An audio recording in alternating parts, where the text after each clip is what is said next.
So ಈಗ ಯಾರ್ದಾದ್ರೂ ಪ್ರಶ್ನೆಗಳಿದ್ರೆ ದಯವಿಟ್ಟು ಪ್ರಶ್ನೆಗಳನ್ನ ಕೇಳ್ಬೇಕು ಅಂತ ನಾನು ನಿಮ್ಮಲ್ಲಿ ಕೇಳ್ಕೊಂತೀನಿ. ಹ್ಯಾಂಡ್ ರೈಸ್ ಮಾಡಿ ಪ್ರಶ್ನೆಗಳಿದ್ರೆ. ಮೇಡಮ್ ಪ್ರಶ್ನೆ ಇರ್ಲಿಲ್ಲ, ಸರ್ ಹೇಳಿದ್ದಾರೆ, ಜೊತೆಗೆ ನೀವು ಕೂಡ ಅದನ್ನೇ ರಿಮೈಂಡ್ ಮಾಡಿದ್ದೀರಾ, ಮತ್ತೆ ಪ್ರಶ್ನೆ ಯಾವುದು ಇಲ್ಲ. ಮತ್ತೆ ಇನ್ನೊಂದು ಹೇಳ್ಬೇಕಂದ್ರೆ ಸರ್, ಸ್ಪಾಂಡಿಲೈಸಿಸ್ ಅಂತ ಇರುತ್ತಲ್ಲ ಸರ್, ಅದನ್ನ ಹೇಗೆ ಗುಣಪಡಿಸೋದು ಹೇಗೆ ಅಂತ ಸರ್ ಅದು? ಸ್ಪಾಂಡ್ಲೈಟಿಸ್ಗೆ ನಾವು ಈಗಾಗಲೇ ಹೇಳಿದೆಮ್ಮ, ಅಂದ್ರೆ ಈ ಕುತ್ತಿಗೆ ಅಂದ್ರೆ ಸ್ಪಾಂಡ್ಲೈಟಿಸ್ ಇಲ್ಲಿ ಬರುವಂತ ಈ ಕುತ್ತಿಗೆಗೆ ಅದಕ್ಕೂ ಸಂಬಂಧಿತ ಪಾಯಿಂಟ್ಸ್ ಇದೆ, ಆಕ್ಯುಪ್ರೆಷರ್ ಅಲ್ಲಿ ಇದೆ ಪಾಯಿಂಟ್ಸ್. ಓಕೆ, ಅದನ್ನು ಪಾಲನೆ ಮಾಡಿ. ಓಕೆ, ಆಮೇಲೆ ಆಮೇಲೆ ಪೃಥ್ವಿ ಮುದ್ರಾ ಇದೆಲ್ಲ, ಇದನ್ನು ಪರಿಹಾರ ಕೊಡುತ್ತೆ ಪೃಥ್ವಿ ಮುದ್ರಾ.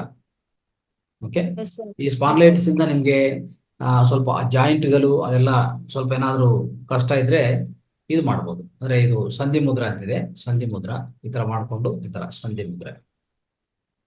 ಓಕೆ, ಇದು ಮಾಡ್ಬೋದು ಸರ್. ಈ ರೀತಿ ಸಮಗ್ರ ಜೀವನ ಶೈಲಿ ಮಾಡೋದ್ರಿಂದ ಇದು ಶಾಶ್ವತ ಪರಿಹಾರ ಇದೆ ಸರ್? ಹೌದು, ಶಾಶ್ವತ ಪರಿಹಾರ ಇಲ್ಲ. Okay, thank you sir. ಸಮಗ್ರ ಜೀವನ ಶೈಲಿ ಏನ್ ಮಾಡತ್ತಂದ್ರೆ ಈ ದೇಹ ಒಂದಕ್ಕೆ ಪರಿಹಾರ ಕೊಡಲ್ಲ ಅದು. ನಾವು ಈಗಾಗಲೇ ಹೇಳಿದ್ದೀನಿ, ನಾವು ಎರಡು, ಫಿಸಿಕಲ್ ಮೆಟಾಫಿಸಿಕಲ್, ನಾವು ಒಂದೇ ಅಲ್ಲ. ನಾವು ಒಂದಂತ ಅರ್ಥ ಮಾಡ್ಕೊಂಡೇ ಇತ್ತೀಚಿನ ನಡೀತಾ ಇರೋಂಥ ಎಲ್ಲ ವೈದ್ಯ ವಿಧಾನ. ನಾವು ಒಂದಲ್ಲ ಎರಡು ಅಂತ ಅರ್ಥ ಮಾಡ್ಕೊಂಡಿರೋದು ನಮ್ಮ ಆಧ್ಯಾತ್ಮಿಕತೆ ಮತ್ತೆ ಎಲ್ಲ ಬೇರೆ ಬೇರೆ ಪ್ರತ್ಯಾಮ್ನಾಯ ವೈದ್ಯಗಳು. ಆ ಪ್ರತ್ಯಾಮ್ನಾಯ ವೈದ್ಯಗಳಿಗೆ ಅರ್ಥ ಆಗಿರೋದು ಈ ನವೀನ ವೈದ್ಯಕ್ಕೆ ಅರ್ಥ ಆಗಿದೆಯೋ ಅರ್ಥ ಆಗ್ತಾ ಇಲ್ಲ ಅಂತ ಬಿಹೇವ್ ಮಾಡ್ತಾರೆ, ನನಗೆ ಗೊತ್ತಿಲ್ಲ. ಅರ್ಥ ಆಗಿದ್ರು ದುಡ್ಡುಗೋಸ್ಕರ ಈ ತರ ಮಾಡ್ತಾರೆ, ಅದನ್ನು ನನಗೆ ಗೊತ್ತಿಲ್ಲ. ನಾವು ಒಂದಲ್ಲ ನಾವು ಎರಡು ಅಂತ ಯಾವಾಗ್ಲೂ ನೆನ್ಪಿಟ್ಕೋಬೇಕು. ನಾವು ದೇಹ ಒಂದೇ ಅಲ್ಲ, ಈ ಮಾಂಸ ಮುದ್ದ ಒಂದೇ ಅಲ್ಲ. ನಾವು ಭಾವನೆಗಳು, ಯೋಚನೆಗಳು ಮತ್ತು ಈ ಮಾಂಸ ಮುದ್ದ ಎರಡು ಅಂತ ಅರ್ಥ ಮಾಡ್ಕೋಬೇಕು ನಾವು. ಇದು ಮೆಷಿನ್ ತರ ಅಲ್ಲ. ಒಂದು ಮೆಷಿನ್ ಅಂದ್ರೆ ನೀವು ಸೈಕಲ್ ತಗೋಲಿ, ಮೋಟಾರ್ ವೆಹಿಕಲ್ ತಗೋ, ಏನಿರ್ತದೆ ಅದರಲ್ಲಿ ಯಾವುದೋ ಒಂದು ಪಾರ್ಟ್, ಆ ಪಾರ್ಟ್ ಏನೋ ಯೋಚನೆ ಮಾಡ್ತದಾ? ಅದಕ್ಕೆ ಏನಾದ್ರು ಯೋಚನೆ ಇದೆಯಾ? ಇಲ್ವಲ್ಲ. ಅಂದ್ರೆ ಅದು ಭೌತಿಕ ಅಷ್ಟೇ. ಭೌತಿಕ ಅಲ್ಲಿ ಭೌತಿಕ, ನಾವು ಅದೇ ತರ ಭೌತಿಕ ಆಗ್ತೀವ? ನಮ್ಮಲ್ಲಿ ಆಗಿಲ್ಲ. ನಮ್ಮಲ್ಲಿ ಫಿಸಿಕಲ್ ಇದೆ, ಮೆಟಾಫಿಸಿಕಲ್ ಇದೆ. ಇದನ್ನ ಅರ್ಥ ಮಾಡ್ಕೋಬೇಕು ನಾವು ಪ್ರಧಾನವಾಗಿ. ಇದನ್ನ ಅರ್ಥ ಮಾಡ್ಕೊಂಡಿಲ್ಲ ಅಂದ್ರೆ ನೀವು ಏನೇ ಮಾಡಿದ್ರು ವೇಸ್ಟ್. ಅಂದ್ರೆ ಯಾವುದೇ ಪದ್ಧತಿ, ಯಾವುದೇ ಒಂದು ವೈದ್ಯಕೀಯ ಪದ್ಧತಿ ಇದು ಅರ್ಥ ಮಾಡ್ಕೊಳ್ಳಿಲ್ಲ ಅಂದ್ರೆ ಸಂಪೂರ್ಣವಾಗಿ ಆಗೋದಿಲ್ಲ. Thank you sir. Okay, Nandini madam ನಮಸ್ಕಾರ ಸರ್. ಹಲೋ, ಶ್ರೀರಾಮ್ ಸರ್ ಮಾತಾಡಿ. ಹೇಳಿ. ನಮಸ್ಕಾರ ಸರ್. ನಮಸ್ಕಾರ ಸರ್, ಈಗ ಇವರು ನಮ್ಮ ಅತ್ತೆ ಅವ್ರಿಗೆ ಇದು ಮೊಣಕಾಲಲ್ಲಿ ಹಾಸ್ಪಿಟಲ್ಗೆ ಹೋಗಿದ್ವಿ. ಮೊಣಕಾಲೆಲ್ಲ ಸೌದೋಗಿದೆ, ಅದು ಆಪರೇಷನ್ ಮಾಡ್ಬೇಕಂತ ಹೇಳ್ತಿದ್ದಾರೆ. ಅದಕ್ಕೆ ಏನಾದ್ರು ಪರಿಹಾರ ಇದೆಯಾ ಸರ್? ಪರಿಹಾರ ಅಂದ್ರೆ ಕಿಡ್ನಿ ಸರಿಪಡಿಸ್ಕೋಬೇಕು. ಕಿಡ್ನಿಯಲ್ಲಿ ನೀರು ಕೊರತೆ, ನೀರಾಂಶ ಕೊರತೆ ಇದೆ ದೇಹದಲ್ಲಿ. ಆ ಮೂಲ ಮಜ್ಜು ಅದೆಲ್ಲ ಏನಂದ್ರೆ ಅಲ್ಲಿ ಲೂಬ್ರಿಕೇಶನ್ ಚೆನ್ನಾಗಿರ್ಬೇಕು. ಈ ಮೊಣಕಾಲಲ್ಲಿ ಲೂಬ್ರಿಕೇಶನ್ ಚೆನ್ನಾಗಿದ್ರೆ ಆ ನೋವುಗಳೆಲ್ಲ ಬರಲ್ಲ. ಅದಕ್ಕೂ ಒಂದು ಆಕ್ಯುಪ್ರೆಷರ್ ನಾನು ಹೇಳಿದ್ದೀನಿ ಈಗಾಗಲೇ ಕ್ಲಾಸಲ್ಲಿ, ಅದು ಪಾಲನೆ ಮಾಡಿ. ಆಮೇಲೆ ಕಿಡ್ನಿ ಪಾಯಿಂಟ್ ಸರಿಯಾಗಿ ಪ್ರೆಸ್ ಮಾಡ್ಕೊಳ್ಳಿ, ನೀರು ಚೆನ್ನಾಗಿ ಕುಡಿಬೇಕಾಗತ್ತೆ. ಈ ನೀರು ಲಿಕ್ವಿಡ್ಸ್ ಸರಿಯಾಗಿ ತಗೊಂಡಿದ್ರೆ, ಈ ಕರೆಕ್ಟ್ ಆಗಿ ಕಿಡ್ನಿ ಆರೋಗ್ಯ ಚೆನ್ನಾಗಿದ್ರೆ ಈ ನೀ ಜಾಯಿಂಟ್ಸ್ ಪೇನ್ ಬರಲ್ಲ. ನೀ ಜಾಯಿಂಟ್ಸ್ ಬರೋದ ಕಾರಣ ಕಿಡ್ನಿ ಆರೋಗ್ಯ ಚೆನ್ನಾಗಿಲ್ಲ. ಇಲ್ಲ, ಅವರು ಎಕ್ಸ್ರೇ ತೆಗ್ದಿದ್ದಾರೆ.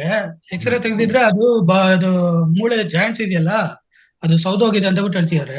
ಹೇಳ್ತಾ ಇದ್ವಿ, ಅದು ಮಾಡಿದ್ರೆ ತೊಂದರೆ ಆಗ್ತದೆ, ಕಡಿಮೆ ಆಗಲ್ಲ. ಅದು ನೆನ್ಪಿಟ್ಕೊಳ್ಳಿ ಸಾಕು, ಅಷ್ಟೇ. ನೀವು ಇಲ್ಲ ಸಮಗ್ರ ಜೀವನಶೈಲಿ ನಾವು ಏನು ಅಂತ ಪಾಲನೆ ಮಾಡ್ತಾ ಹೋಗಿ ಸರಿ ಆಗ್ತದೆ. ಅಟ್ಲೀಸ್ಟ್ ಇರೋದ್ರಲ್ಲಿ ಪೇನ್ ಕಡಿಮೆ ಆಗ್ತದೆ, ತೊಂದರೆ ಆಗಲ್ಲ, ನಡ್ಸ್ಕೊಂಡು ಹೋಗ್ಬೋದು. ಅದು ಬಿಟ್ಟು ನಾವು ಆಪರೇಷನ್ ಮಾಡ್ತೀವಿ ಅಂದ್ರೆ ಹೋಯ್ತು, ಅಲ್ಲಿಗೆ ಹೋಯ್ತು, ಅಲ್ಲಿಂದ ನಿಮ್ಗೆ ಶುರು ಆಗ್ತದೆ problems. Okay sir. Okay, thank you sir. Nandini madam ಮಾತಾಡಿ. ಹಲೋ, ನಮಸ್ತೆ ಸರ್. ಹೇಳಿ ಮಾ. ನಮಸ್ತೆ ಮೇಡಮ್. ಸರ್, ನಂದು ಕ್ವಶನ್ ಏನಂತಂದ್ರೆ, ನಿಯಮಿತವಾದ ಉಪವಾಸ ಅಂತ ಹೇಳಿದ್ರಲ್ಲ ಸರ್, ಈಗ ಸಾಧ್ಯವಾದ್ರೆ ನೀವು ರಾತ್ರಿ ಹೊತ್ತು ಉಪವಾಸ ಮಾಡ್ಬೇಕು ಅಂತ ಹೇಳ್ತಿರಲ್ಲ ಸರ್, ಅದರಿಂದ ಬಾಡಿಗೆ ಯಾವುದೇ ವಿಟಮಿನ್ಸ್ ಗಳ ಕೊರತೆ ಆಗಲ್ವಾ? ಏನು ಆಗಲ್ಲ. ಯಾಕಾಗ್ತದೆ ಅಂದ್ರೆ ನಾವು ವಿಟಮಿನ್ಗಳ ಕೊರತೆ ಅನ್ನೋದು ಬೆಳಗ್ಗೆ ಮಧ್ಯಾಹ್ನ ಸೇವನೆ ಮಾಡೋದು ಅದೆಲ್ಲ ಇದೆಯಲ್ಲ. ನೈಟ್ ಯಾಕಂದ್ರೆ ನೈಟು ಆದಷ್ಟು ಕಡಿಮೆ, ಯಾಕಂದ್ರೆ ಕೆಲಸ ಏನಿಲ್ವಲ್ಲ ನೈಟು. ಅಂದ್ರೆ ಸರ್, ಪೂರ್ವಜರು ಹೇಳಿದ್ರು ಶಕ್ತಿ ನಾವು ಖರ್ಚು ಮಾಡಲ್ಲ ನೈಟು. ಓಕೆ, ಪೂರ್ವಿಕರು ಹೇಳೋ ಪ್ರಕಾರ ಸರ್ ರಾತ್ರಿ ಹೊತ್ತು ಊಟ ಬಿಡ್ತಾ ಹೋದ್ರೆ ಆಯಸ್ಸು ಕಡಿಮೆ ಆಗುತ್ತೆ ಅಂತ ಹೇಳ್ತಾ ಇದ್ರು ನಮ್ಮ ಅಜ್ಜಿ ಅವರೆಲ್ಲ. ಹಂಗಾಗಿ ಅಂದ್ರೆ ರಾತ್ರಿ ಅವ್ರ ಪ್ರಕಾರ ಏನ್ ಗೊತ್ತಾ, ರಾತ್ರಿ ಅಂದ್ರೆ ಸಾಯಂಕಾಲ 6 ಗಂಟೆಗೆ. ಹಾ ಹಾ ನೀವು ಈಗ ರಾತ್ರಿ ಅಂದ್ರೆ ನೈಟ್ ಅಂದ್ರೆ ಇವಾಗ ಎಲ್ಲಾರು 8, 9, 10 ಅರ್ಥ ಆಯ್ತಾ? Correct sir. ಅದು ಇರ್ಬೋದೇನೋ. ಆಹಾರ ಅಲ್ಲ, ಅದು ಆಹಾರ ಅಲ್ಲ. ಅವ್ರದ್ದು ಹ, ಜೀವನ ಶೈಲಿ ಸ್ಟಾರ್ಟ್ ಆಗ್ತಾ ಇದ್ದಿದ್ದೆ ಅವಾಗೆಲ್ಲ 4 ಗಂಟೆಯಿಂದ ಸರ್, ಹೌದು. ಹಂಗೆ ಹೇಳಿರ್ಬೇಕು ಅವರು. correct. ಮತ್ತೆ ಇನ್ನೊಂದು ಕ್ವಶನ್ ಏನಂದ್ರೆ ಸರ್, ಈಗ ಮೂಳೆಗಳ ಸವೆತ ಸವಕಳಿ ಅಂತ ಹೇಳ್ತಾರಲ್ಲ ಸರ್, ಅದಕ್ಕೆ ಯಾವ್ದಾವ್ದೋ ಲೇಪನಗಳೆಲ್ಲ ಮಾಡ್ತಾರಲ್ಲ ಸರ್, ಅದರಿಂದ ಕಡಿಮೆ ಆಗತ್ತಾ? ಈ ಲೇಪನದಿಂದ ಉದ್ದಿನ ಕಡಿಮೆ ಆಗಲ್ಲ, ಜಾಸ್ತಿ ಕಡಿಮೆ ಆಗಲ್ಲ. ಆಯುರ್ವೇದಿಕ್ ಅಲ್ಲಿ ಸರ್ ಹೇಳ್ತಾರಲ್ಲ, ಉದ್ದಿನ ಹಿಟ್ಟು ಮಾಡಿ ಅದಕ್ಕೆ ರೌಂಡ್ ಮಾಡಿ ಎಣ್ಣೆ ತುಂಬಿ ಎಲ್ಲ ಮಾಡ್ತಾರೆ. ಅವೆಲ್ಲ ಏನಂದ್ರೆ ಈ ಪೇನ್ ಕಿಲ್ಲರ್ಗಿಂತ ಒಳ್ಳೇದು ಅಷ್ಟೇ. ಅದು ಹಾ. ಪೇನ್ ಕಿಲ್ಲರ್ಗಿಂತ ಅದು ಒಳ್ಳೇದು, ಆದ್ರೆ ಅದರಿಂದ ಪೂರ್ತಿ ಪರಿಹಾರ ಆಗಲ್ಲ. ಪೂರ್ತಿ ಪರಿಹಾರ ಆಗ್ಬೇಕಂದ್ರೆ ನಿಮ್ಮ ದೇಹ ಒಳಗಡೆ ಒಳ್ಳೆ ನೀರಾಂಶ ಇರಬೇಕು, ಕಿಡ್ನಿ ಆರೋಗ್ಯ ಚೆನ್ನಾಗಿರ್ಬೇಕು.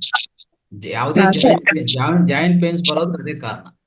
ಅದೇ ಸರ್, ಅದೇ ಈಗ ಹೇಳಿದ್ರಲ್ಲ ಸರ್, ಹೇಳಿದಂಗೆ ಮೂಳೆಗಳು ಸಮದಿದೆ ಅಂತ ಹೇಳ್ತಾರಲ್ಲ ಸರ್, ಅದಕ್ಕೆ ಕಿಡ್ನಿ ಆರೋಗ್ಯ ಸರಿ ಮಾಡ್ಕೊಂಡ್ರೆ ಕರೆಕ್ಟ್ ಆಗುತ್ತೆ. ಹೌದು ಹೌದು ಹೌದು. Okay sir. ಮತ್ತೆ ಸರ್, ಚರ್ಮದ ಮೇಲೆ ಸುಮ್ನೆ ಕೆರೆತ ಬರುತ್ತೆ ಸರ್, ನವೆ ಇರುತ್ತೆ. ಅದಕ್ಕೂ ಅದಕ್ಕೆ ಲಿವರ್ ಇಂದ ಟಾಕ್ಸಿನ್ಸ್ ಅದು. ಲಿವರ್ ಅದೇ ಸರ್, ಆರೋಗ್ಯ ಲಿವರ್ ಟಾಕ್ಸಿನ್ ಮೇಲೆ ಏನಾದ್ರು ಹಚ್ಚಲಿಕ್ಕೆ ಏನಾದ್ರು ಮಾಡ್ಬೋದಾ ಸರ್? ಮೇಲೆ ಹಚ್ಚಲಿಕ್ಕೆ ಸ್ಕಿನ್ ಸಂಬಂಧಿತ ನಾವ್ ಹೇಳಿದ್ವಲ್ಲ, ತುಂಬಾ ಹೇಳಿದ್ವಲ್ಲ. ಯಾವಾಗ್ಲೂ ನಿಮ್ಮ ಚರ್ಮದ ಮೇಲೆ ಏನೇ ತೊಂದರೆಗಳಿದ್ರು coconut oil is best oil. ಅದ್ ಜೊತೆಗೆ Okay. ಸ್ವಲ್ಪ ಅರಿಶಿನ ಪೌಡರ್ ಹಾಕೊಂಡಿದ್ರೆ ಸಾಕು.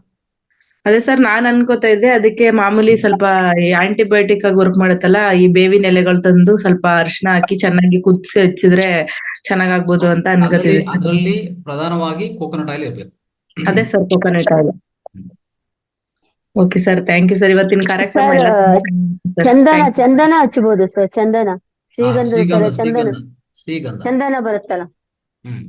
ಚಂದನ, ಶ್ರೀಗಂಧನು ಓಕೆ. ಹಾ, ಚಂದನ ತುಂಬಾ ಕೆಲಸ ಮಾಡುತ್ತೆ ಚರ್ಮಕ್ಕೆ, ಮತ್ತೆ ರಕ್ತ ಶುದ್ಧಿ ಆಗುತ್ತೆ ಸರ್. ಅದು ತುಂಬಾ ಮೇಡಮ್, ರಕ್ತ ಚಂದನನ ಮಾಮೂಲಿ ಚಂದನನ ಮೇಡಮ್? ಯಾವ್ದಾದ್ರೂ ಆಗುತ್ತೆ, ಮಾಮೂಲಿ ಚಂದನ ಆಗುತ್ತೆ, ರಕ್ತ ಚಂದನ. ಅದು ನೀವು ತೆಯ್ಕೊಂಡು ರಸ ಮಾಡ್ಕೊಂಡು ಕುಡಿದ್ರು ತುಂಬಾ ಒಳ್ಳೇದು, ವಾರಕ್ಕೊಂದ್ಸತಿ.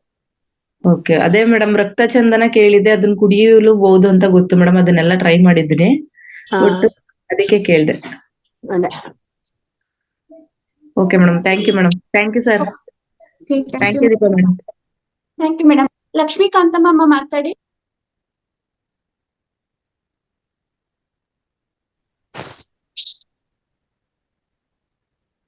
ಅವ್ರು ಅನ್ಮ್ಯೂಟ್ ಮಾಡ್ಕೊಂಡಿಲ್ಲ. ಮಾಡಿದೀನಿ ಗುರುಜಿ. ಸರ್, ಆಯ್ತಾಯ್ತು ಸರ್. ಈಗ ತಾವ್ ಹೇಳಿದ್ರಿ ಯಾವ ಏಜ್ಗೆ ನಾವು ಎಷ್ಟು ವೆಯ್ಟ್ ಅಂದ್ರೆ ದಪ್ಪ ಇರ್ಬೇಕು, ಅಷ್ಟಿರ್ಬೇಕು ಅಂತೇಳಿ. ಈಗ ತುಂಬಾ ದಪ್ಪ ಇರೋರು ಸಣ್ಣಗಾಗಕ್ಕೆ ಇದೊಂದು ಹರ್ಬಲ್ ಲೈಫ್ ಅಂತ ತುಂಬಾ ಸ್ಪ್ರೆಡ್ ಆಗ್ಬಿಟ್ಟಿದೆ ಅಲ್ಲ ಸರ್? ನಾವು ತಗೊಳ್ತಿಲ್ಲ, ಬಟ್ ಮನೆಗಳಲ್ಲಿ ಯೂಸ್ ಮಾಡ್ತಾ ಇದಾರೆ. ಅವ್ರಿಗೆ ಏನ್ ಹೇಳೋದು ಅಂತ. ಇಲ್ಲ ಅದು ಕರೆಕ್ಟ್ ಅಲ್ಲ. ಅದು ಡಾಕ್ಟರ್ಸ್ ಹೇಳಿದ್ರಂತೆ ತಗೋಬೇಡಿ ಅಂತ ಹೇಳಿ ಕೆಲವ್ರಿಗೆ. ಬಟ್ ಇವರು ಕೆಲವರೆಲ್ಲ ಡಯಾಬಿಟಿಕ್ ಇರೋರು ಅವರು ಇವರು ಎಲ್ಲ ತಗೊಂಡು ಅದು ಎಷ್ಟು ಸ್ಪ್ರೆಡ್ ಮಾಡ್ತಿದ್ದಾರೆ ಫ್ಯಾಮಿಲಿಗಳಲ್ಲಿ ಅಂದ್ರೆ, ಅವರೆಲ್ಲ ನಾ ಚೆನ್ನಾಗಿದ್ದೀನಿ ತಗೊಂಡ್ಮೇಲೆ ನಾ ಚೆನ್ನಾಗಿದ್ದೀನಿ ಅಂತ ತಿಂಗಳಿಗೆ 10,000 ರೂಪಾಯಿ ಯೂಸ್ ಮಾಡ್ಕೊಂಡು ಬರ್ತಾ ಕೆಲವ್ರು ಕಾಸಿಗೆ ಇದು ಮಾಡಿ ಕಮ್ಮಿ ಮಾಡ್ಕೊಂಡ್ ಬಿಟ್ಟಿದ್ದಾರೆ, ಕೆಲವ್ರು ಬಿಟ್ಟಿದ್ದಾರೆ. ಬಟ್ ಅದ್ರ ಎಫೆಕ್ಟ್ ಹೆಂಗಿರುತ್ತೆ ಸರ್? ತಗೊಂಡಾಗ ಸುಮಾರು ಜನ ಆಫೀಸ್ಗಳಲ್ಲೂ ನೋಡ್ತಿದ್ದೆ ತಗೊಳ್ತಾ ಇದ್ರು. ಹೌದು. ಅಂದ್ರೆ ಅದೇ ಯಾವುದೇ ಇರ್ಲಿ, ಒಂದು ಅವ್ರು ತಯಾರು ಮಾಡಿದ್ರು ಅಂದ್ರೆ ಇಂಡಸ್ಟ್ರಿಯಲ್ಲಿ ಎಲ್ಲೇನ ಫ್ಯಾಕ್ಟ್ರಿಯಲ್ಲಿ ತಯಾರು ಮಾಡಿದ್ರೆ ಅದು ಖಂಡಿತವಾಗಿ ಸಾತ್ವಿಕ ಆಹಾರ ಆಗೋದಂತ ಅವಕಾಶನೇ ಇಲ್ಲ. ಅದರಲ್ಲಿ ಅವ್ರು ಮಿಶ್ರ ಮಾಡೋದು ಅವೆಲ್ಲನೂ ಸ್ವಲ್ಪ ಸೆಲ್ಫ್ ಲೈಫ್ಗೋಸ್ಕರ ಅದೆಲ್ಲ ಖಂಡಿತವಾಗಿ ಸ್ವಲ್ಪ ಕೆಮಿಕಲ್ಸ್ ಬಳಸ್ತಾರೆ. ಅದರಲ್ಲಿ ಖಂಡಿತವಾಗಿ ಕೆಮಿಕಲ್ಸ್ ಬಳಸೋದೇ ಅಲ್ಲ, ನಮ್ಮ ತೂಕವನ್ನು ಕಡಿಮೆ ಮಾಡ್ಕೋಬೇಕಾದ್ರೆ ಸಹಜವಾದ ಪದ್ಧತಿಯಲ್ಲೇ ಆಗ್ಬೇಕು. ಅದರಿಂದ ಏನಾಗತ್ತೆ, ಆ ಕಡಿಮೆ ಆಗಿರುವಂತ ತೂಕನು ನಮ್ಗೆ ಸಹಾಯ ಮಾಡತ್ತೆ. ಅಂದ್ರೆ ಒಂಥರ ಶಕ್ತಿಶಾಲಿಯಾಗಿರ್ತೀವಿ ನಾವು. ತೂಕ ಕಡಿಮೆ ಮಾಡ್ಕೊಂತ ಇನ್ನೊಂದು ಕಡೆ ಶಕ್ತಿ ನಾವು ಕಲ್ಸ್ಕೊಂಡಿದ್ರೆ ಅವಾಗ ಆರೋಗ್ಯ ಕೆಟ್ಟ ಹೋಗ್ತದೆ. ನಿಧಾನವಾಗಿ ಬೇರೆ ಬೇರೆ ಅಡ್ಡಪರಿಣಾಮಗಳು ಹೆಚ್ಚಾಗುತ್ತೆ. ಅದಕ್ಕೋಸ್ಕರ ಏನಂದ್ರೆ ನಾವೇಳೋದು ಅಂದ್ರೆ ನಿಸರ್ಗ ಪದ್ಧತಿಯಲ್ಲಿ ಹೋಗಿ. ಮುದ್ರಗಳಿದೆ, ಜೊತೆಗೆ ನಮ್ಮ ಆಕುಪ್ರೆಸರ್ ಇದೆ, ಇದ್ರ ಜೊತೆಗೆ ಸಮಗ್ರ ಜೀವನ ಶೈಲಿ ಇದೆ, ನಡ್ಸ್ಕೊಳ್ಳಿ. ಸಮಗ್ರ ಜೀವನ ಶೈಲಿ ಏನು? ಕಮ್ಮಿ ತಿನ್ಬೇಕು, ಜಾಸ್ತಿ ಓಡಾಡ್ಬೇಕಾಗತ್ತೆ. ಯಾವುದೇ ಇರ್ಲಿ, ವೆಯ್ಟ್ ಕಡಿಮೆ ಆಗ್ಬೇಕಾದ್ರೆ ಏನಂದ್ರೆ ಮೊದಲನೇದೇನಂದ್ರೆ ನಾವು ಆದಷ್ಟು ಅಂದ್ರೆ ಲಿಮಿಟೆಡ್ ಫುಡ್, ಸ್ವಲ್ಪ ಹೆಚ್ಚು ಕೆಲಸ ಮಾಡೋದು. ಅಂದ್ರೆ ವ್ಯಾಯಾಮ, ಅಂದ್ರೆ ಯಾವುದೇ ಕೆಲಸ ಇಲ್ಲ ಅಂದ್ರೆ ವ್ಯಾಯಾಮ, ವಾಕಿಂಗ್, ಇವೆಲ್ಲ ಮಾಡ್ತಾ ಹೋಗ್ಬೇಕಾಗತ್ತೆ. ಆಮೇಲೆ ತಿನ್ನೋ ಆಹಾರದಲ್ಲಿ ನಮ್ಗೆ ಎಷ್ಟು ಪ್ರಮಾಣದಲ್ಲಿ ಬೇಕೋ ಅಷ್ಟೇ ತಿನ್ಬೇಕು. ಯಾವುದೇ ನಮ್ಗೆ ಇಷ್ಟ ಆಯ್ತು ಅಂತ ಹೇಳ್ಬಿಟ್ಟು ತುಂಬಾ ಸ್ವೀಟ್ಗಳು ತಿಂದ್ವಿ ಅಂತ ಇಟ್ಕೊಳ್ಳಿ, ಅಲ್ಲಿ ಏನಾಗುತ್ತೆ ಒಳಗಡೆ ಈ ಶುಗರ್ ಅನ್ನೋದು ಹೆಚ್ಚಾಗತ್ತೆ, ಅಂದ್ರೆ ಗ್ಲೂಕೋಸ್ ಹೆಚ್ಚಾಗಿ ಆ ಹೆಚ್ಚು ಕ್ಯಾಲರೀಸ್ ಇರುವಾಗ ಅದನ್ನ ಉಪಯೋಗಿಸ್ಕೊಂಡಿಲ್ಲ ಅಂದ್ರೆ ಏನ್ ಮಾಡ್ತದೆ, ನಮ್ಮ ಯಕೃತ್ ಏನ್ ಮಾಡುತ್ತೆ, ಅವೆಲ್ಲ ತಗೊಂಡೋಗಿ ಕೊಬ್ಬಿನ ಅಂಶವಾಗಿ ಕನ್ವರ್ಟ್ ಮಾಡುತ್ತೆ. ಈ ಕೊಬ್ಬಿನ ಅಂಶನೇ ಈಗ ತೂಕ ಅನ್ನೋದು, ಅದು ಈ ವಯಸ್ಸು ಹೆಚ್ಚು ಅನ್ನೋದು. ಅದು ಹೇಳ್ಬೇಕಂದ್ರೆ ಕೆಟ್ಟ ಕೊಲೆಸ್ಟ್ರಾಲ್ ಆಗಿ ಪರಿವರ್ತನೆ ಆಗತ್ತೆ, ಕೊಬ್ಬಿನ ಕೋಶಗಳ ಕನ್ವರ್ಟ್ ಆಗತ್ತೆ. ಇವೆಲ್ಲದ ಕಾರಣ ಅಂದ್ರೆ ನಾವು ತಿನ್ನೋ ಅನಿಯಂತ್ರಣ ಆಹಾರ. ಅಂದ್ರೆ ಎಷ್ಟು ಬೇಕೋ ಅಷ್ಟು ತಿಂದ್ರೆ ಪರವಾಗಿಲ್ಲ. ಈಗೇನು ಏನ್ ಮಾಡ್ತಾ ಇದೆ ಅಂದ್ರೆ, ಒಂದು ಇಷ್ಟ ಆಗಿದ್ರೆ ಹೆಚ್ಚಾಗಿ ತಿನ್ನೋದು, ಅದನ್ನೇ ಪ್ರತಿದಿನ ತಿನ್ನೋದು. ಇಲ್ಲ ಅದು ಕೆಟ್ಟದಾದ್ರೂ ನಾವು ತಿಂತಾ ಇರೋದು, ಗೊತ್ತಿದ್ರು ತಿಂತಾ ಇರೋದು. ಈಗ ತಂಪು ಪಾನೀಯಗಳು ಸೇವನೆ ಮಾಡ್ತಾರೆ, ಯಾವುದು ಒಂಥರ ಕೋಕೋ ಕೋಲಾ, ಪೆಪ್ಸಿ, ಇವೆಲ್ಲ ಎಲ್ಲರೂ ಗೊತ್ತು ಅದು ಒಳ್ಳೇದಲ್ಲ ಅಂತ. ಅಷ್ಟು ಶುಗರ್ ಇರ್ತದೆ ಅದ್ರ ಒಳಗಡೆ. ಅಷ್ಟು ಶುಗರ್ ಅನ್ನು ಒಳಗಡೆ ತಗೊಂಡ್ರೆ ಅದು ನೀವು ಖರ್ಚು ಮಾಡೋದು ಹೇಗೆ? ಅದು ನಾವು ಏನಾದ್ರೂ ಮಾಡಿ ಬೆವರು ತರ ಕನ್ವರ್ಟ್ ಮಾಡಕ್ಕಾಗತ್ತಾ? ಬೆವರಾಗಿ ಅಷ್ಟು ಬೆವರು ಆಚೆ ಕಡೆ ಹೋಗುವಂತ ಕೆಲಸ ನಾವೇನ ಮಾಡ್ತೀವಾ ಅಂತ ಇಲ್ಲ. ದಿನನಿತ್ಯವಾಗಿ ನಾವು ಮಾಡ್ತಾನೆ ಇಲ್ಲ. ಅದಕ್ಕೋಸ್ಕರನೇ ಈ ನಿಯಂತ್ರಣ ಆಹಾರ, ಮತ್ತೆ ಯಾವುದೇ ಒಂದು ಕೆಟ್ಟ ಆಲೋಚನೆ ಜಾಸ್ತಿ ಇಟ್ಕೋಬಾರ್ದು. ಆಮೇಲೆ ಒಳ್ಳೆ ಈ ಪರಿಶ್ರಮ, ಅಂದ್ರೆ ನಮ್ಮ ದೇಹದಿಂದ ಪರಿಶ್ರಮ ಚೆನ್ನಾಗಿ ಮಾಡುತ್ತಾ ಈ ತರ ಮಾಡ್ಕೊಂತ ಹೋದ್ರೆ ಈ ವೆಯ್ಟ್ ಅನ್ನೋದು ಇಳಿಯೋದು ಸಾಧಾರಣವಾಗತ್ತೆ. ಇನ್ನೊಂದು, ಈ ಮಧ್ಯಂತರ ಉಪವಾಸ ಮಾಡೋದು ತುಂಬಾ ಉತ್ತಮ. ಅಂದ್ರೆ ನೈಟ್ ಅಲ್ಲಿ ಒಂದು 6-7 ಗಂಟೆಗೆ ಆಹಾರ ಮುಗಿಸ್ಕೊಂಡು ಮೊದಲನೇ ದಿನ ಒಂದು 10 ಗಂಟೆವರೆಗೂ ಏನು ತಿನ್ನಬಾರ್ದು, ನೀರು ಬೇಕಾದ್ರೆ ಕುಡಿಬಹುದು, ಏನು ತಿನ್ನಬಾರ್ದು. ಆ 10 ಗಂಟೆ ಸಮಯದಲ್ಲಿ ನಾನು ಈಗಾಗಲೇ ಇಷ್ಟು ಟೆಕ್ನಿಕ್ಸ್ ಎಲ್ಲ ಹೇಳಿದ್ದೀನಿ ಆಲ್ರೆಡಿ. ಆ 10 ಗಂಟೆ ಸಮಯದಲ್ಲಿ ನೀವು ಬ್ರೇಕ್ ಮಾಡುವಾಗ, ಆ ಫಾಸ್ಟಿಂಗ್ ಬ್ರೇಕ್ ಮಾಡುವಾಗ, ಆ ಮಧ್ಯಂತರ ಉಪವಾಸನ್ನು ಉಪಸಂಹಾರ ಮಾಡ್ಕೊಳ್ಳುವಾಗ ಅವಾಗ ಏನ್ ಮಾಡ್ಬೇಕಂದ್ರೆ ಈ ಹಸಿ ಜ್ಯೂಸಿಂದ ಉಪಸಂಹಾರ ಮಾಡ್ಕೋಬಹುದು, ಬ್ರೇಕ್ ಮಾಡ್ಬೋದು. ಹಸಿ ಜ್ಯೂಸು, ಅದಾದ್ಮೇಲೆ ಸಲಾಡ್ ಸ್ವಲ್ಪ, ಆ ತರ ಮಾಡ್ಕೊಂಡು ನಿಮ್ಮ ತಿಂಡಿ ಮುಗಿಸ್ಬೇಕಾಗತ್ತೆ. ಆಮೇಲೆ ಮಧ್ಯಾಹ್ನ ನಾರ್ಮಲ್ ಊಟ, ಈ ತರ ಮಾಡ್ಕೊಂಡ್ರೆ ಬೇಗ ಇಳಿಬಹುದು.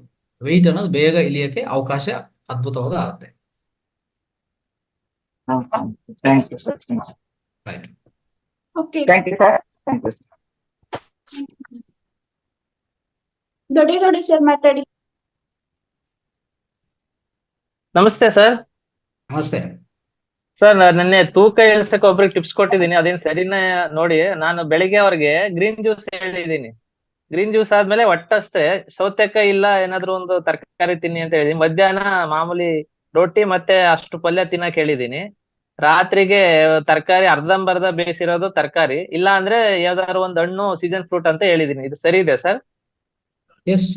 ಸಾಯಂಕಾಲ ಅಂದ್ರೆ ಅವ್ರಿಗೆ ಅಂದ್ರೆ ಮಧ್ಯಾಹ್ನ ತಿಂದ್ಮೇಲೆ ಏನೋ ಸ್ವಲ್ಪ ಹಸು ಆದ್ರೆ ಮಧ್ಯಾಹ್ನ 4-5 ಗಂಟೆಗೆ ಲೈಟ್ ಆಗಿ ಈ ಯಾವ್ದನ್ನ ಅಂದ್ರೆ ಅದು ಹಣ್ಣುಗಳಿದ್ರೆ ಹಣ್ಣುಗಳು ಅದಾತ್ ಮಾಡ್ಕೋಬಹುದು. ನೈಟ್ ಏನಂದ್ರೆ ಒಂದು 6 ಗಂಟೆ 7 ಗಂಟೆಗೆಲ್ಲ ಅವ್ರು ಮುಗಿಸ್ಕೋಬೇಕು. ತೂಕ ಹೆಚ್ಚಿರೋರು 6 ಗಂಟೆ 7 ಗಂಟೆಗೆಲ್ಲ ಈ ಡಿನ್ನರ್ ಮುಗಿಸ್ಕೋಬೇಕು. ಆ ಸಮಯದಲ್ಲಿ ಬೇಕಂದ್ರೆ ಒಂದು ರೋಟಿ ಪಲ್ಲಿ ಅದು ಬೇಕಂತ ತಿನ್ಬೋದು. ಆದ್ರೆ 6 ಗಂಟೆಯಿಂದ 7 ಗಂಟೆಗೆ ಮುಗಿಸ್ಬೇಕು. ಮೊದಲನೇ ದಿನ ಏನಂದ್ರೆ ಆ 14 ಗಂಟೆ 16 ಗಂಟೆ ಫಾಸ್ಟಿಂಗ್ ಇದೆಲ್ಲ, ಅದನ್ನು ಬಹಳ ಇಂಪಾರ್ಟೆಂಟ್ ಅವ್ರಿಗೆ, ತೂಕ ಬೇಗ ಇಳಿಸ್ಬೇಕಂದ್ರೆ. ಸರ್, ಆತರ ಹೇಳಿದೀನಿ. ಮತ್ತೆ ಬೆಳಿಗ್ಗೆ ಸಂಜೆ ಧ್ಯಾನ ಮಾಡ್ಬೇಕು ಅಂತ ಹೇಳಿದೀನಿ. ಅದ್ರಿಂದನೂ ನಿಮ್ಗೆ ಹೊಟ್ಟೆ ಹಸಿವು ಕಡಿಮೆ ಆಗುತ್ತೆ ಅಂತ ಹೇಳಿದೀನಿ. ಅದು ನನ್ನ ಬದಲು ಇದು ಪಿಟ್ಯೂಟರಿ ಗ್ಲ್ಯಾಂಡು, ಅರ್ಥ ಆಯ್ತಾ? ಈ ಅಂತಸ್ರಾವಕ ಗ್ರಂಥಿಗಳಿದೆಲ್ಲ, ಇವೆಲ್ಲನೂ ಸಕ್ಕರೆಗೊಳಿಸ್ಬೇಕು, ಪ್ರತಿ ದಿವಸ ಸಕ್ಕರೆಗೊಳಿಸ್ಬೇಕು ಅವ್ರು. ಸರಿ ಸರ್, ಹೇಳ್ತೀನಿ ಅವ್ರಿಗೆ. ಇವಾಗ ಈ ಥೈರಾಯ್ಡ್ ಗ್ಲ್ಯಾಂಡ್ ಇದೆ ನೋಡಿ, ಈ ಥೈರಾಯ್ಡ್ ಗ್ಲ್ಯಾಂಡ್ ಕೆಲಸ ಮಾಡಿಲ್ಲ ಅಂದ್ರೆ ಈ ಶಕ್ತಿ ಏನಂದ್ರೆ, ಈ ಶಕ್ತಿ ಒಳಗಡೆ ಇರುತ್ತೆ, ಆ ಶಕ್ತಿ ಪ್ರತಿ ಅಂಗಕ್ಕೆ ತಲುಪಿಸ್ಬೇಕು ನಾವು. ಅದು ತಲುಪಿಸಲ್ಲ, ಅದು ಹಾಗೆ ಇಟ್ಟಿದ್ರೆ ಏನಾಗುತ್ತೆ, ಅದು ಕೊಬ್ಬಾಗಿ ಪರಿವರ್ತನೆ ಆಗುತ್ತೆ. ಸರಿ ಸರ್. ದೇಹ ಯಾಕೆ ಹೆಚ್ಚು ತೂಕ ಆಗ್ತದೆ ಹೇಳಿ? ಥೈರಾಯ್ಡ್ ಪ್ರಾಬ್ಲಮ್ ಬಂದ್ರೆ ಒಬೆಸಿಟಿ ಹೆಚ್ಚಾಗ್ತದೆ. ಯಾಕೆ ಅಂದ್ರೆ ಶಕ್ತಿ ಇದೆಲ್ಲ ಒಳಗಡೆ ನಾವು ತಿನ್ನೋ ಆಹಾರದಿಂದ ಶಕ್ತಿ ಬರುತ್ತೆ. ಈ ಶಕ್ತಿ ಅವಯವಕ್ಕೆ ತಲುಪಿಸಿ ಅದು ಖರ್ಚಾಗ್ತಾ ಇದೆ, ಏನ್ ತೊಂದರೆ ಇಲ್ಲ. ಈಗೇನಾಗತ್ತೆ, ಪ್ರತಿ ಅವಯವಕ್ಕೆ ತಲುಪಿಸೋದು ಥೈರಾಯ್ಡ್ ಗ್ರಂಥಿ ಮಾಡೋ ಕೆಲಸ. ಇದು ಅಸಮರ್ಪವಾಗಿ ಕೆಲಸ ಮಾಡ್ತಾ ಇರುವಾಗ ಈ ಗ್ರಂಥಿ, ಅವಾಗ ಆ ಶಕ್ತಿ ಏನಾಗತ್ತೆ, ಹಾಗೆ ಇದ್ರೆ ಅದು ಖಂಡಿತವಾಗಿ ಕೊಬ್ಬಿನ ಕೋಶವಾಗಿ ಕನ್ವರ್ಟ್ ಆಗುತ್ತೆ, ಕೊಬ್ಬಿನ ಕೋಶಗಳು. ಅದೇ ನಿಮ್ಗೆ ಒಬೆಸಿಟಿ. ಅದಕ್ಕೆ ಈ ಅಂತಸ್ರಾವ ಗ್ರಂಥಿಗಳನ್ನು ಸರಿಯಾಗಿ ಸಕ್ರಿಯಗೊಳಿಸ್ಕೊಳ್ಳೋಕೆ ಹೇಳಿ ಅವ್ರಿಗೆ, ಸಾಕು. ನಮಸ್ತೆ ಗುರುಜಿ. ಅವರು ದೊಡ್ಡಗೌಡರು ಹೇಳಿದ್ರಲ್ಲ, ಅದಕ್ಕೆ ಅವರು ಪ್ರಿಸರ್ವ್ ಇರೋ ಗ್ರೀನ್ ಟೀಕ್ಕಿಂತನೂ ಮನೆಯಲ್ಲೇ ಮಾಡ್ಕೋಬೇಕು ಗುರುಜಿ. ಗ್ರೀನ್ ರಾದ್ ಇರುತ್ತಲ್ಲ, ಹಸಿ ತರಕಾರಿಗಳದ್ದು ಕಾಳುಗಳನ್ನ ನೆನೆಸಿ ಅದ್ರನ್ನ ಜ್ಯೂಸ್ ಮಾಡ್ಕೊಳ್ಳೋದು. ಮತ್ತೆ ಈ ಊಟದಲ್ಲಿ ಅಮೃತ ಭೋಜನ ಅಂದ್ರೆ ಈಗ ಹೆಸರು ಕಾಳು ಕೋಸಂಬರಿ ಮಾಡ್ಕೊಳ್ಳೋದು, ತರಕಾರಿದು ಮಾಡ್ಕೊಳ್ಳೋದು. ಈಗ 3 ದೋಸೆ ತಿಂತೀವಿ ಅಂದ್ರೆ 1 ದೋಸೆ ಮಾಡ್ಕೊಳ್ಳೋದು, ಉಳಿದಿದ್ದ 2 ದೋಸೆ ಕ್ವಾಂಟಿಟಿನ ಅಮೃತ ಭೋಜನ. ಅಮೃತ ಭೋಜನ ಮೀನ್ಸ್ ಸಲಾಡ್ಗಳು, ತರಕಾರಿದು ಹಸಿದು ಆ ತರ ಮಾಡ್ತಾ ಹೋದ್ರೆ ವೆಯ್ಟ್ ಲಾಸ್ ಆಗುತ್ತೆ. ಅಂದ್ರೆ ಅದಕ್ಕೆ ಉದಾಹರಣೆಗಳು ತುಂಬಾ ಇದೆ ಗುರುಜಿ, ನಮ್ಮ ರಿಲೇಟಿವ್ಸ್ ಅಲ್ಲೇ ಆ ತರ ಮಾಡ್ಕೊಂಡು ಬೇಗ ವೆಯ್ಟ್ ಲಾಸ್ ಆಗುತ್ತೆ. ಅಂದ್ರೆ ಅಂದ್ರೆ ಬಿಸಿ ಅಂದ್ರೆ ಮಾಡಿರೋದನ್ನ ಕಡಿಮೆ ಯೂಸ್ ಮಾಡ್ಬೇಕು, ಹಸಿಗಳನ್ನ ಜಾಸ್ತಿ ಯೂಸ್ ಮಾಡ್ತಾ ಹೋಗ್ಬೇಕು, ಜೀರ್ಣ ಬೇಗ ಆಗುತ್ತೆ ಅಂತ. ಆಗ ವೆಯ್ಟ್ ಲಾಸ್ ಬೇಗ ಆಗುತ್ತೆ. ಹೌದು. ಆ ತರ ಒಂದೊಂದು ಅಂದ್ರೆ ಫುಡ್ ಅನ್ನ ಕಡಿಮೆ ಮಾಡ್ತಾ ಹೋಗ್ಬೇಕು, ಬಿಸಿ ಫುಡ್ ಅನ್ನ. ಈ ರಾ ಫುಡ್ ಅನ್ನ ಜಾಸ್ತಿ ತಗೋತಾ ಹೋಗ್ಬೇಕು ಅಂತ. ಹೌದು. Okay madam. Okay, thank you madam. Thank you. ಏನ್ ತಿನ್ಬೇಕು ಅದ್ರಲ್ಲಿ ಅರ್ಧ ತಿನ್ಬೇಕು, ಏನ್ ಕೆಲಸ ಹಾ. ಮಾಡ್ಬೇಕು ಅದರಲ್ಲಿ ಒಂದು ಅರ್ಧ ಕೆಲಸ ಫುಲ್ ಕೆಲಸ ಮಾಡ್ಬೇಕು. ನಾವು ಹೆಚ್ಚು ಕೆಲಸ ಮಾಡಿ ಕಮ್ಮಿ ತಿನ್ನಿ. Okay, eat less work more. Okay sir. Okay, thank you. Right. ಮತ್ತೆ ಕೊಬ್ಬರಿ ಎಣ್ಣೆ ಅದು ಹೇಳಿದ್ರಲ್ಲ ಸರ್, ಕೊಬ್ಬರಿ ಎಣ್ಣೆ ನಾನ್ ಮಾಡ್ಕೊಂಡಿದೀನಿ. ಆ ಕೊಬ್ಬರಿ ಎಣ್ಣೆ ಹಚ್ಚಿದ್ರೆ ಆ ಸ್ಕಿನ್ ಅಲ್ಲಿ ಏನಾದ್ರು ಪ್ರಾಬ್ಲಮ್ ಇದ್ರೆ ಅದು ಕ್ಲಿಯರ್ ಆಗುತ್ತೆ ಸರ್. ನಾನು ಮಾಡ್ತಾ ಇದ್ದೀನಿ. ತುರಿ ಆ ತರದ್ ಇರಲ್ಲ, ಚೆನ್ನಾಗಿರುತ್ತೆ. ಅದು ಗಾಣದ ಎಣ್ಣೆನೆ ಆಗ್ಬೇಕು. ಈ ಪ್ಯಾರಾಶೂಟ್ ಗೀರಾಶೂಟ್ ಆದ್ರೆ ಅವೆಲ್ಲ ವರ್ಕ್ ಆಗಲ್ಲ ಸರ್, ಅವು ವರ್ಕ್ ಆಗಲ್ಲ. Yes. Thank you. Thank you sir. ಮತ್ತೆ ಯಾವ್ದಾದ್ರು ಪ್ರಶ್ನೆ ಇದೆಯಾ? ಚೇತನ್ ಪಾಟೀಲ್ ಮಾತಾಡ್ತೀರಾ? ತಡಿ, ಅನ್ಮಿಟ್ ಮಾಡಿದೀನಿ, ಮಾತಾಡಿ ಮೇಡಮ್. ನಮಸ್ತೆ ಗುರುಜಿ. ನಮಸ್ತೆ. ಕ್ಲಾಸ್ ತುಂಬಾ ಚೆನ್ನಾಗಿತ್ತು ಗುರುಜಿ. ಹ್ಮ್. ಈ ವೇಟ್ ಲಾಸ್ ಇಂದ ಹೇಳಿದ್ರಲ್ಲ ಗುರುಜಿ, ನನಗೂ ತುಂಬಾ ಹೆಲ್ಪ್ ಆಯ್ತು ಇದು. Okay, very good. ಈಗ ವಾರದಲ್ಲಿ ನಾನು 3 ದಿವಸ ಉಪವಾಸ ಮಾಡ್ತಾ ಇದ್ದೀನಿ. ಹ್ಮ್. ಸೋಮೂತ್ರ ಪಾನ ಮಾಡ್ತಾ ಅದನ್ನ ಉಪವಾಸ ಮಾಡ್ತಾ ಇದೀನಿ ಗುರುಜಿ. ಸೋಮೂತ್ರ ಮಾಡಿ ಪೂರ್ತಿ ಉಪವಾಸ ಮಾಡ್ಕೋಬಿಡಿ. ಈ ತರ ಮಧ್ಯಂತರ ಉಪವಾಸ ಮಾಡಿ ಸಾಕು. ಆಯ್ತು ಗುರುಜಿ. ಬೆಳಗ್ಗೆ ಆಹಾರ, ಮಧ್ಯಾಹ್ನ, ಸಾಯಂಕಾಲ 6 ಗಂಟೆಗೆ ಮುಗಿಸಿ ನೈಟ್ ಇಡೀ ಒಂದು 14 ರಿಂದ 16 ಗಂಟೆ ಉಪವಾಸ. ಅದು ಮಧ್ಯಂತರ ಉಪವಾಸ. ಅದು ಬೆಳಗ್ಗೆ 10 ಗಂಟೆಗೆ ಬ್ರೇಕ್ ಮಾಡಿ. ಓಕೆ, ಆಯ್ತು ಗುರುಜಿ. ಆ ಸಮಯದಲ್ಲಿ ಹಸಿ ಜ್ಯೂಸಿಂದ ಅಂದ್ರೆ ಈ ಕೊರಿಯಾಂಡರ್ ಜ್ಯೂಸು, ಕೊತ್ತಂಬರಿ ಜ್ಯೂಸು ಇಂಥದ್ದು, ಇಲ್ಲ ಬೇರೆ ಯಾವ ತರಕಾರಿ ಜ್ಯೂಸು, ಅದರಿಂದ ಬ್ರೇಕ್ ಮಾಡಿ ಅಲ್ಲಿ ಸ್ವಲ್ಪ ಮತ್ತೆ ಈ ಸಲಾಡ್ ಗಿಲಾಡು ಆ ಥರ ತಿನ್ಕೊಂಡು ಮತ್ತೆ ಮಧ್ಯಾಹ್ನ ನಾರ್ಮಲ್ ಊಟ, ಒಂದು ರೋಟಿ ಪಲ್ಯ ಇದೆಲ್ಲ ಮಾಡ್ಕೋಬಹುದು. ಸ್ವಲ್ಪ ಬೇಕಾದ್ರೆ ಸ್ವಲ್ಪ ಅನ್ನ ಅದು ಇಟ್ಕೋಬಹುದು. ಸಾಯಂಕಾಲನು ಅದೇ ತರ 6 ಗಂಟೆಗಾದ್ರೆ ಅದೇ ತರ ಒಂದು ರೋಟಿ ಪಲ್ಯ ಇಲ್ಲ ಅಂದ್ರೆ ಒಂದು ಸ್ವಲ್ಪ ಅನ್ನ ಬೇಕಾದ್ರೆ ತಿನ್ಬೋದು. ಯಾವುದೇ ಇರ್ಲಿ, ರೈಸ್ ಅನ್ನೋದು ಅಷ್ಟೇ. ರೈಸ್ನು ನಾವು ರೈಸ್ ಅಂದ್ರೆ ಏನ್ ಮಾಡ್ತಾ ಇದಾರೆ, ಇಷ್ಟು ದಪ್ಪ ಅಂದ್ರೆ ಹೆಚ್ಚಾಗಿ ರೈಸ್ ತಿಂತಾ ಇದ್ದಾರೆ. ಅದಲ್ಲ, ರೈಸ್ ಅಂದ್ರೆ ಇಷ್ಟೇ. ಇನ್ನೊಂದೇನಂದ್ರೆ ನಮ್ಮ ಜೀರ್ಣಾಶಯ ಎಷ್ಟಿರ್ತದೆ ಅಂದ್ರೆ ಇಷ್ಟೇ ಇರೋದು. ಹೌದು ಗುರುಜಿ, ಹೊಟ್ಟೆ ಒಂದು ಮುಷ್ಟಿ ಎಷ್ಟು ಅಷ್ಟೇ, ಇಷ್ಟೇ ಇರೋದು. ಇಷ್ಟು ಅನ್ನನೇ ತಿನ್ಬೇಕಂತ ಸೂತ್ರ ಇರೋದು. ಅಂದ್ರೆ ಇದನ್ನು ಎಕ್ಸ್ಪ್ಯಾಂಡ್ ಮಾಡ್ತಾ ಹೋಗ್ತೀವಿ. ಇದನ್ನು ಅದ್ರ ಒಳಗಡೆ ಹಾಕಿ ಹೊಟ್ಟೆನು ಹೆಚ್ಚಾಗಿ ಸ್ವಲ್ಪ ಎಕ್ಸ್ಪ್ಯಾಂಡ್ ಮಾಡ್ತಾ ಹೋಗ್ತೀವಿ. ಯಾಕಂದ್ರೆ ಅದ್ರೊಳಗಡೆ ಜಾಸ್ತಿ ಆಗ್ತಾನೆ ಇದೀವಲ್ಲ, ಅವಾಗ ಅದು ಎಕ್ಸ್ಪ್ಯಾಂಡ್ ಆಗ್ತಾನೆ ಹೋಗುತ್ತೆ. ಅದಕ್ಕೂ ಆತರ ಮಾಡಬಾರ್ದು. ಇಷ್ಟೇ ರೈಸ್ ಅಂದ್ರೆ ಇಷ್ಟೇ. ಓಕೆ, ಅದ್ ಜೊತೆಗೆ ಸುತ್ತು ಏನಿರ್ಬೇಕು, ವಿಧ ವಿಧ ಪಲ್ಯ ಇರ್ಬೇಕಾಗತ್ತೆ. ಬೇರೆ ಬೇರೆ ಎಲ್ಲಾ ತರಕಾರಿಗಳು ಎಲ್ಲ ಇರ್ಬೇಕಾಗತ್ತೆ. ಎಲ್ಲಾ ಕಲರ್ಸ್, ಅದೇ ನವರುಚಿಗಳು ಷಡ್ರುಚಿಗಳು ಅಂತ ಹೇಳ್ತಾ ಇತ್ತು ನೋಡಿ. ಷಡ್ರುಚಿಗಳು ಕಲರ್ಸ್, ಅದೇ ಅಷ್ಟು ಕಲರ್ ಅಂತ ಬೇರೆ ಬೇರೆ ಈ ತರಕಾರಿಗಳೆಲ್ಲ ಇಟ್ಕೊಂಡು ಇಷ್ಟೇ ಮಧ್ಯದಲ್ಲಿ ಇಷ್ಟೇ ರೈಸ್ ಇರ್ಬೇಕು. ಆಯ್ತಾ? ಆತರ ತಿಂದ್ರೆ ರೈಸ್ ತಿಂದ್ರೆ ಏನಾಗಲ್ಲ. ರೈಸ್ ಅಂದ್ರೆ ಈಗ ಎಷ್ಟಾಗ್ತದೆ ಅಂದ್ರೆ ಇಷ್ಟಿಷ್ಟು ರೈಸ್ ಇಟ್ಕೊಂತಾರೆ, ಪಲ್ಯ ಇಷ್ಟೇ ಹಾಕೋತಾರೆ, ಸಾಂಬಾರ್ ಸ್ವಲ್ಪ ಇಲ್ಲ ರಸ ಹಾಕೊಂತಾರೆ. ಇನ್ನು ಆ ತರ ತಿಂದ್ರೆ ಏನಾಗತ್ತೆ, ಹೆಚ್ಚು ಗ್ಲೂಕೋಸ್ ಉತ್ಪನ್ನ ಆಗ್ಬಿಡ್ತದೆ. ಓಕೆ, ಅದು ಆ ಹೆಚ್ಚು ಗ್ಲೂಕೋಸ್ ಉತ್ಪನ್ನ ಆಗಿರೋದು ನೇರವಾಗಿ ರಕ್ತ ಒಳಗಡೆ ಹೋಗುತ್ತೆ. ಅದು ನಾವು ಕರಗಸಕ್ಕಾಗಲ್ಲ, ಅರಗಸಕ್ಕಾಗಲ್ಲ. ಆ ತರ ಆಗ್ಬಿಟ್ಟಿದೆ ಪರಿಸ್ಥಿತಿ. ಓಕೆ ಗುರುಜಿ, ನನಗೆ ಅಂಬಾಲಿಕಲ್ ಹರಣಿಯ ಇದೆ ಗುರುಜಿ. ಅದಕ್ಕೇನಾದ್ರೂ ಮುದ್ರಾ ಇದಾವ? ಏನ್ ಆಹಾರದಲ್ಲಿ ಏನಾದ್ರೂ ಪಥ್ಯ ಇದೆಯಾ? ನೀವು ಸಮಗ್ರ ಜೀವನ ಶೈಲಿ ನಡ್ಸ್ಕೊಂಡು ಹೋಗಿ. ಒಂದು ಅರ್ಥ ಆಯ್ತಾ? ಸೊ ಇದು ನಡ್ಸ್ಕೊಂಡು ಹೋದ್ರೆ ನಿಧಾನವಾಗಿ ಅದು ಆಟೋಮೆಟಿಕ್ ಆಗಿ ಸರಿ ಆಗ್ತದೆ. ಅದರಲ್ಲಿ ಯಾವುದೇ ಆಪರೇಷನ್ ಅಂತ ಸಮಸ್ಯೆ ಬರಲ್ಲ. ಈಗ ನಾವು ಇಷ್ಟೆಲ್ಲ ಹೇಳ್ಕೊತಾ ಬಂದಿದ್ವಲ್ಲ, ಆ ಜೊತೆಗೆ ಬೇಕಂದ್ರೆ ಆಕ್ಯುಪ್ರೆಷರ್ ಇದು ಮಾಡ್ತೀವಿ. ಮುದ್ರೆ ಇದ್ರೆ ನಾನು ಹೇಳ್ತೀನಿ ಬೇಕಾದ್ರೆ. ಓಕೆ, ನೋಡೋಣ ಓಕೆ ಯಾವ ಮುದ್ರೆ ಧನ್ಯವಾದ. ರೈಟ್. ಓಕೆ ಗುರುಜಿ, ಧನ್ಯವಾದಗಳು ಗುರುಜಿ. ಗುರುಜಿ ಹಲೋ, ಹಾ ನಾಳೆ ಭಾನುವಾರ ಅಲ್ವಾ, ಇರ್ತೀರಾ ಸರ್ ಸೆಂಟರ್ ಹತ್ರ? ನಾಳೆ ಇಲ್ಲ, ಸೆಂಟರ್ ಹತ್ರ ನಾನು ಸಂಡೇ ಇರಲ್ಲ, ಸಾಟರ್ಡೇ ವರ್ಗು ಮಾತ್ರ. ಸಂಡೇ ಇವಾಗ ಓಪನ್ ಇಲ್ಲ, ನೆಕ್ಸ್ಟ್ ಫ್ಯೂಚರ್ ಅಲ್ಲಿ ಓಪನ್ ಮಾಡಿರ ಅಂತ ಅನ್ಕೊಂಡಿದ್ವಿ. ಸ್ವಲ್ಪ ಅಂದ್ರೆ ಈ ವಾಲಂಟಿಯರ್ಸ್ ಹೆಚ್ಚಾಗ್ತಾ ಹೋದ್ರೆ ಅವಾಗ ಸಂಡೇನು ನಿರ್ವಹಿಸೋಣ ಅಂತ ಅನ್ಕೊಂಡಿದ್ವಿ. ಅದು ಫ್ಯೂಚರ್ ಅಲ್ಲಿ ನೋಡ್ತೀವಿ. ಈಗ ಸಂಡೇ ಅಂತೂ ರಜೆ ಕೊಟ್ಟಿದ್ವಿ. ಅಲ್ಲ, ನಿಮ್ಮ ಹತ್ರ ಮೀಟ್ ಮಾಡಕ್ಕೆ. ಮೀಟ್ ಮಾಡಕ್ಕೆ ಸಾಟರ್ಡೇ ಮಾತ್ರ, ಅಪ್ ಟು ಸಾಟರ್ಡೇ ವರೆಗೂ ಮಾತ್ರ. ಸರಿ ಸರ್, ಸರಿ, ಓಕೆ. ರೈಟ್. ಮತ್ತೊಂದ್ ಸರ್, ಇದು ಈ ಕೊಬ್ಬರಿ ಎಣ್ಣೆ ಬಾಯಲ್ಲಿ ಹಾಕಿ ಇದ್ ಮಾಡ್ತೀವಲ್ಲ, ಗಲ್ಗಲ್ ಮಾಡ್ತೀವಲ್ಲ, ಅದನ್ನ ನುಂಕಬೇಕಾ ಉಗಿಬೇಕಾ ಸರ್? ಹೋಗ್ಬೇಕು, ಹೌದಾ? ಅದು ಮಿಂಗಬಾರದು. ಆಮೇಲೆ ಬೇದಿ ಆಗ್ಬಿಡುತ್ತಲ್ವಾ ಅದು? ಇಲ್ಲ ಇಲ್ಲ, ಬೇದಿ ಅಲ್ಲ, ಬೇದಿ ಅಲ್ಲ, ಒಳಗಡೆ ಸೂಕ್ಷ್ಮ ಜೀವಿಗಳು ಇರ್ತದೆ, ಅವೆಲ್ಲ ಮತ್ತೆ ನೀವು ಒಳಗಡೆ ಹಾಕೊಂಡ್ರೆ ಅದರಿಂದ ಮತ್ತೆ ಬೇರೆ ತೊಂದರೆ ಆಗ್ತದೆ. ಸರಿ ಸರ್, ಅದು ಕನ್ಫ್ಯೂಷನ್ ಇತ್ತು, ಅದು ಓಕೆ, ಅದಕ್ಕೆ ಅದು ಊಸ್ಬೇಕಾಗತ್ತೆ. ಅದು ಟಾಯ್ಲೆಟ್ ಅಲ್ಲಿನೂ ವಾಶ್ ಬೇಸಿನಲ್ಲೂ ಬೇಡ, ಟಾಯ್ಲೆಟ್ ಅಲ್ಲಿ ನೇರವಾಗಿ ಬಿಸಾಕೋದು ಒಳ್ಳೆದು. ಅದು ಬೆಳಿಗ್ಗೆ ಎದ್ದ ತಕ್ಷಣ ಮಾಡ್ಬೇಕಲ್ವಾ ಸರ್? ಅಲ್ಲೂ ಉಜ್ಜೋ ಮುಂಚೆ? ಅಲ್ಲೂ ಉಜ್ಜಿದ್ರೂ ಮಾಡ್ಬೋದು, ಅಲ್ಲಿ ಉಜ್ಜಕ್ ಮುಂದೆ ಮಾಡ್ಬೋದು, ಏನು ಅದರಲ್ಲಿ ಏನು ತೊಂದರೆ ಇಲ್ಲ. ಓಕೆ, ಉಷಾಪಾನ ಆದ್ಮೇಲೆ ಮಾಡಿ. ಉಷಾಪಾನ ಆದ್ಮೇಲೆ. Okay sir, thank you. Okay, thank you sir. Nagaraj Guruji ಬಂದಿದ್ದಾರೆ. 157 ದಿನದ ಕುರಿತು ಅದು ವೆಯ್ಟ್ ಲಾಸ್ ಬಗ್ಗೆ ಸ್ವಲ್ಪ ಮಾತಾಡ್ಬೇಕು ಅವರು ಸಹ ಅಂತ ನಾನು ಕೇಳ್ಕೊಂತೀನಿ. ಅಲ್ಲ, ರಂಗನಾಥ್ ಸರ್ ಸಾಕಷ್ಟು ಹೇಳ್ಬಿಟ್ಟಿದ್ದಾರೆ. ಅದನ್ನು ನೀವು ಹೇಳ್ಬೇಕು ಅಂತ ನಾನು ನಿಮ್ಮಲ್ಲಿ ಕೇಳ್ಕೊಂತೀನಿ ಗುರುಜಿ. ಅದೇ ಹೇಳಿದ್ರಲ್ಲ, ಹಾಗೆ ಸಾಧ್ಯವಾದಷ್ಟು ಈ ಏನು ಕ್ಯಾಲ್ಸಿಯಂ ಇರ್ತಕ್ಕಂಥದ್ದು ಆಹಾರ ಪದಾರ್ಥವನ್ನ ಕಡಿಮೆ ಮಾಡ್ಕೋಬೇಕು. ಪ್ರೋಟೀನ್ ವಸ್ತುಗಳು ಇರ್ತಕ್ಕಂಥದನ್ನ ಸ್ವಲ್ಪ ಜಾಸ್ತಿ ಮಾಡ್ಕೊಂಡು, ಅಂದ್ರೆ ತರಕಾರಿಗಳು, ಹಣ್ಣುಗಳು, ಕಾಳುಗಳು, ಅಂದ್ರೆ ಸಿಪ್ಪೆ ಇರ್ತಕ್ಕಂಥ ಕಾಳುಗಳು, ಬೇಳೆಗಳನ್ನ ಹೆಚ್ಚು ಬಳಸಬಾರ್ದು.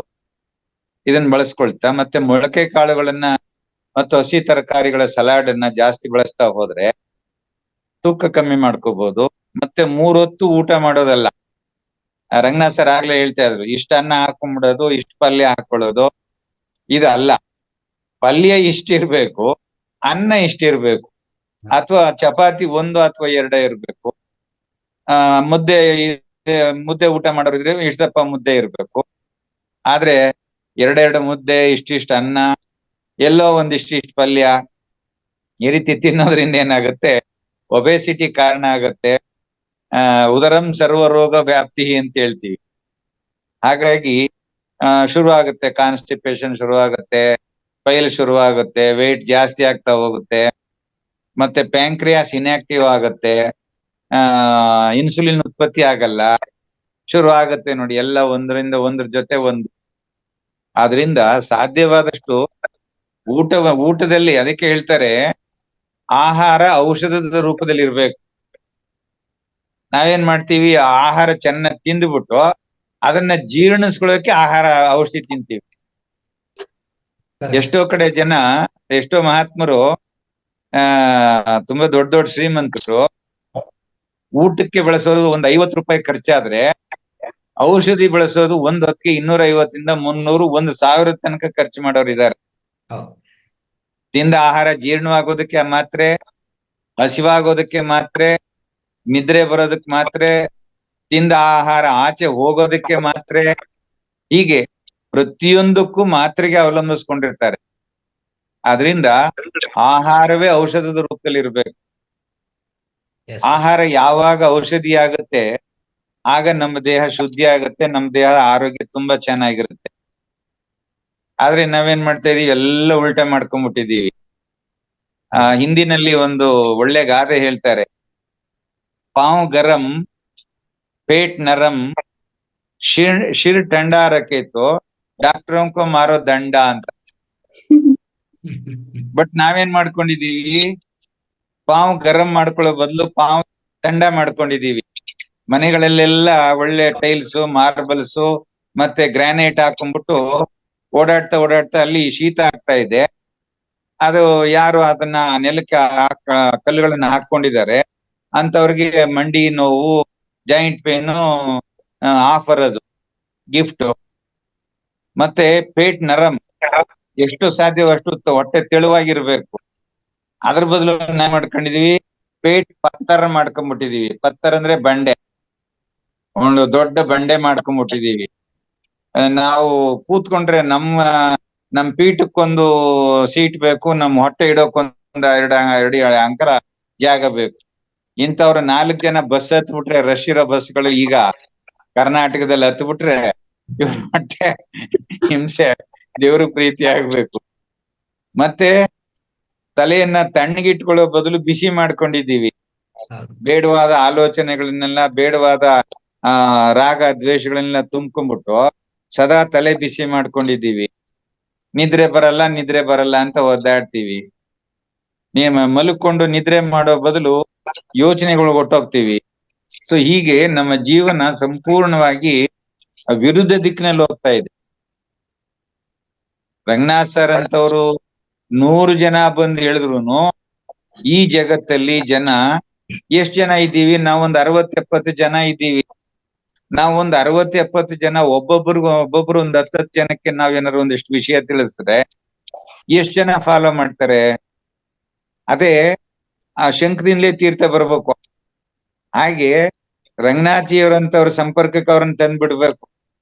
ಆಗ ಅಂಥವ್ರಿಂದಲೇ ಕೆಲವು ವಿಷಯಗಳನ್ನ ಕೇಳಿದಾಗ ಹೌದಪ್ಪ, ಇಲ್ಲ ಇವ್ರು ಹೇಳ್ತಾ ಇರೋದು ಕರೆಕ್ಟ್, ನಾವೊಂದಷ್ಟು ತಿಳ್ಕೊಬೇಕು. ಇಲ್ಲ ದೀಪಕ್ಕ ಹೇಳ್ತಾ ಇದ್ರೆ, ದೀಪಕ್ಕನ್ನ ಕಾಣೆ ಸುಮ್ಮೀರ ಅಷ್ಟು ವರ್ಷದಿಂದ ನಾನ್ ನೋಡಿಲ್ವೇ ಅಂತೇಳಿ ದೀಪಕ್ಕನ್ ಮಾತನ್ನು ಕೇಳಲ್ಲ, ಅಶ್ವಿನಿ ಅಕ್ಕನ ಮಾತನ್ನು ಕೇಳಲ್ಲ. ಈ ಹೊರಗಡೆಯವ್ರು ಯಾಕೆ ನಮ್ ಕುಟುಂಬದವರೇ ಕೇಳಲ್ಲ ಅಲ್ವಾ? ಆದ್ರಿಂದ ಅದೇ ಹೇಳ್ತಾರೆ, ನಮ್ಮ ಹಳ್ಳಿ ಕಡೆ ಒಂದು ಗಾದೆ ಹೇಳ್ತಾರೆ, ಮನೆ ಗೆದ್ದು ಮಾರ್ ಗೆಲ್ಲು ಅಂತ. ಅಂದ್ರೆ ಮನೆ ಒಳಗಡೆ ಇರ್ತಕ್ಕಂಥವ್ರನ್ನ ಮೊದಲು ನಾವು ಸರಿಪಡಿಸಿ ಆಮೇಲೆ ನಾವು ಹೊರಗಡೆ ಇರೋರಿಗೆ ಏನಾರು ಒಂದಿಷ್ಟು ತಿದ್ದೋದ್ ಪ್ರಯತ್ನ ಮಾಡ್ಬೋದು. ಎಲ್ಲಿ ನಮ್ಮ ಮನೆ ಒಳಗಡೆ ಇರೋರ್ನೇ ತಿದ್ದಕ್ ಆಗ್ತಿಲ್ವಲ್ಲ. ಹಾಗಾಗಿ ರಂಗನಾಥ್ಜಿಯವರು ಏನ್ ಹೇಳ್ತಾ ಇದ್ದಾರೆ ಅದು ಅಕ್ಷರಶಃ ಸತ್ಯ, 100ಕ್ಕೆ 100ರಷ್ಟು ಸಹ ಸತ್ಯ. ಆದ್ರೆ ಫಾಲೋ ಮಾಡ್ಬೇಕಾದ್ರೆ ಏನ್ ಮಾಡ್ಬೇಕು? ನಾವು ನಮ್ಮ ಮನಸ್ಸನ್ನು ಸ್ವಲ್ಪ ತಿಳಿಗೊಳಿಸ್ಕೊಂಡು ನಾವು ಕಲ್ತಿರೋದನ್ನ ಸ್ವಲ್ಪ ಮಾಡೋಣ. ಹೊಸದಾಗಿ ಏನು ಹೇಳ್ತಾ ಇದ್ದಾರೆ ಒಂದಷ್ಟು ತಿದ್ದುಪಡಿ ಮಾಡ್ಕೊಂಡು ಪರಿವರ್ತನೆ ಮಾಡ್ಕೊಳ್ಳೋಣ. ಯಾಕಂದ್ರೆ ಪರಿವರ್ತನೆ ಜಗದ ನಿಯಮ. ಪರಿವರ್ತನೆ ಮಾಡ್ಕೊಂಡ್ರೆ ಖಂಡಿತವಾಗಿ ನಮ್ ಜೀವನ ಸುಗಮವಾಗಿ ಸಾಗತ್ತೆ. ಆದ್ರೆ ಯಾರಿಗೂ ಪರಿವರ್ತನೆ ಮಾಡ್ಕೊಳ್ಳೋಕೆ ಇಷ್ಟವಿಲ್ಲ. ಏನ್ ಕಲ್ತ್ಕೊಂಡ್ ಬಂದಿದ್ದಾರೆ ಅದನ್ನೇ ಮುಂದುವರಿಸ್ತಾರೆ. ಕನಿಷ್ಠ ನಾವಿಷ್ಟು ಜನನಾದ್ರೂ ಒಂದಿಷ್ಟು ಪರಿವರ್ತಿತರಾಗೋಣ. ಆಗ್ತಾ ಸಮಾಜಕ್ಕೆ ನಾವು ಹೇಗೆ ಮಲ್ಲಿಗೆ ಹೂವು ಅರಳಿದ್ರೆ ಅದರ ಪರಿಮಳ ಎಲ್ಲಾ ಕಡೆಗೂ ಹರಡದಂತೆ ನಮ್ಮಲ್ಲಿರ್ತಕ್ಕಂಥ ಆತ್ಮಶಕ್ತಿಯನ್ನ ನಾವು ಜಾಗೃತಿಗೊಳಿಸ್ಕೊಂಡು ನಮ್ಮಲ್ಲಿರ್ತಕ್ಕಂಥ ವ್ಯಕ್ತಿತ್ವ ಜಗತ್ತಿನ ಮಿಕ್ಕವರಿಗೆ, ನಮ್ಮ ಸಮಾಜದ ಜನಕ್ಕೆ ಅದು ಮಾದರಿಯಾಗುವಂತೆ ನಮ್ಮನ್ನ ನಾವು ಬಿಂಬಿಸ್ಕೊಂಡಾಗ ಖಂಡಿತವಾಗಿ ಏನಾರು ಒಂದಿಷ್ಟು ಬದಲಾವಣೆ ಕಾಣ್ಬಹುದು. ನಾನೇನೇನೋ ಮಾತಾಡ್ಬಿಟ್ಟೆ, ನೀವೇನೋ ಪ್ರಶ್ನೆ ಕೇಳಿದ್ರೆ ನಾನೇನೇನೋ ಮಾತಾಡ್ಬಿಟ್ಟೆ. ವಿಷಯ ಹೇಳಿದ್ರಿ ಗುರುಜಿ, ಎಲ್ಲ ಚೆನ್ನಾಗಿತ್ತು. ಯಾಕಂದ್ರೆ ಖುಷಿ ಆಯ್ತು ನಾಗರಾಜ್ ಸರ್, ಒಳ್ಳೊಳ್ಳೆ ಮನರಂಜನೆಯಾಗಿ ಹೇಳ್ತೀರಾ ಅದನ್ನ. ಕೇಳಿಕ್ಕೂ ಚೆನ್ನಾಗಿರುತ್ತೆ. ನಮಸ್ಕಾರ ನಾಗರಾಜ್ ಸರ್. ಆಯ್ತಮ್ಮ, ನಮಸ್ಕಾರ. ಚೆನ್ನಾಗಿದ್ದೀರಾ? ಇಷ್ಟೇ ಹೇಳಿದ್ರೆ ಸಾಕಾಗ್ದು ಸಾರು. ಇನ್ ಸ್ವಲ್ಪ ನಾವೆಲ್ಲ ನಗ್ಬೇಕು ಅನ್ಕೊಂಡಿದೀವಿ. ಚೂರ್ ನಗೆ ಬರೋಂಗ್ ಏನಾರು ಮಾತಾಡ್ಬೇಕು ಸಾರು ಇನ್ನೊಂದು. ಅಯ್ಯೋ, ಇನ್ನಷ್ಟು ಹೇಳುವ ಅಂದ್ರೆ ನನ್ಗೂ ವಯಸ್ಸಾಯ್ತು ಕಣವ, ಏನ್ ಮಾಡೋದು? ಸರ್ ಇವತ್ತು ವಿಶೇಷ ಸಂಚಿಕೆ ಅಂತ ಇತ್ತ, ಇದು ಕ್ಯಾನ್ಸಲ್ ಆಗ್ಬಿಡ್ತು ಇವತ್ತು. ಅದ್ಕೆ ಏನೋ ಕಳ್ಕೊಳಂಗ್ ಆಗ್ಬಿಟ್ಟದೆ ಸಾರು. ಏನಿಲ್ಲ, ಈಗ ರಂಗನಾಥ್ಜಿಯವರು ಏನು ವಿಚಾರವನ್ನ ಕೊಟ್ರು ಅದು ಮನರಂಜನೆಯಾಗೂ ತಗೋಬೇಕು, ಮತ್ತೆ ಅದು ನಮ್ಮ ಜೀವನದಲ್ಲಿ ಅದೊಂದು ಪಾಠವೂ ಆಗ್ಬೇಕು.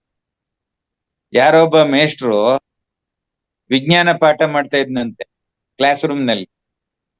ಪಾಠ ಮಾಡುವಾಗ 2 ಗಾಜಿನ ಲೋಟ ತಂದ್ಬಿಟ್ಟು ಒಂದ್ರಲ್ಲಿ ಡ್ರಿಂಕ್ಸ್ ಹಾಕದಂತೆ, ಯಾವುದು ಹಾಟ್ ಡ್ರಿಂಕ್ಸ್, ಅರೆ ಹಾಕೋ ಏನೋ ಒಂದು ಸಾರಾಯಿಯನ್ನ ಇಟ್ಟ, ಇನ್ನೊಂದು ಲೋಟದಲ್ಲಿ ಶುದ್ಧವಾದ ನೀರನ್ನ ಇಟ್ಬಿಟ್ಟು 2 ಲೋಟಗಳಿಗೂ ಒಂದಷ್ಟು ಓರಮ್ಸ್ ಹುಳುಗಳನ್ನ ತಂದ್ಬಿಟ್ನಂತೆ.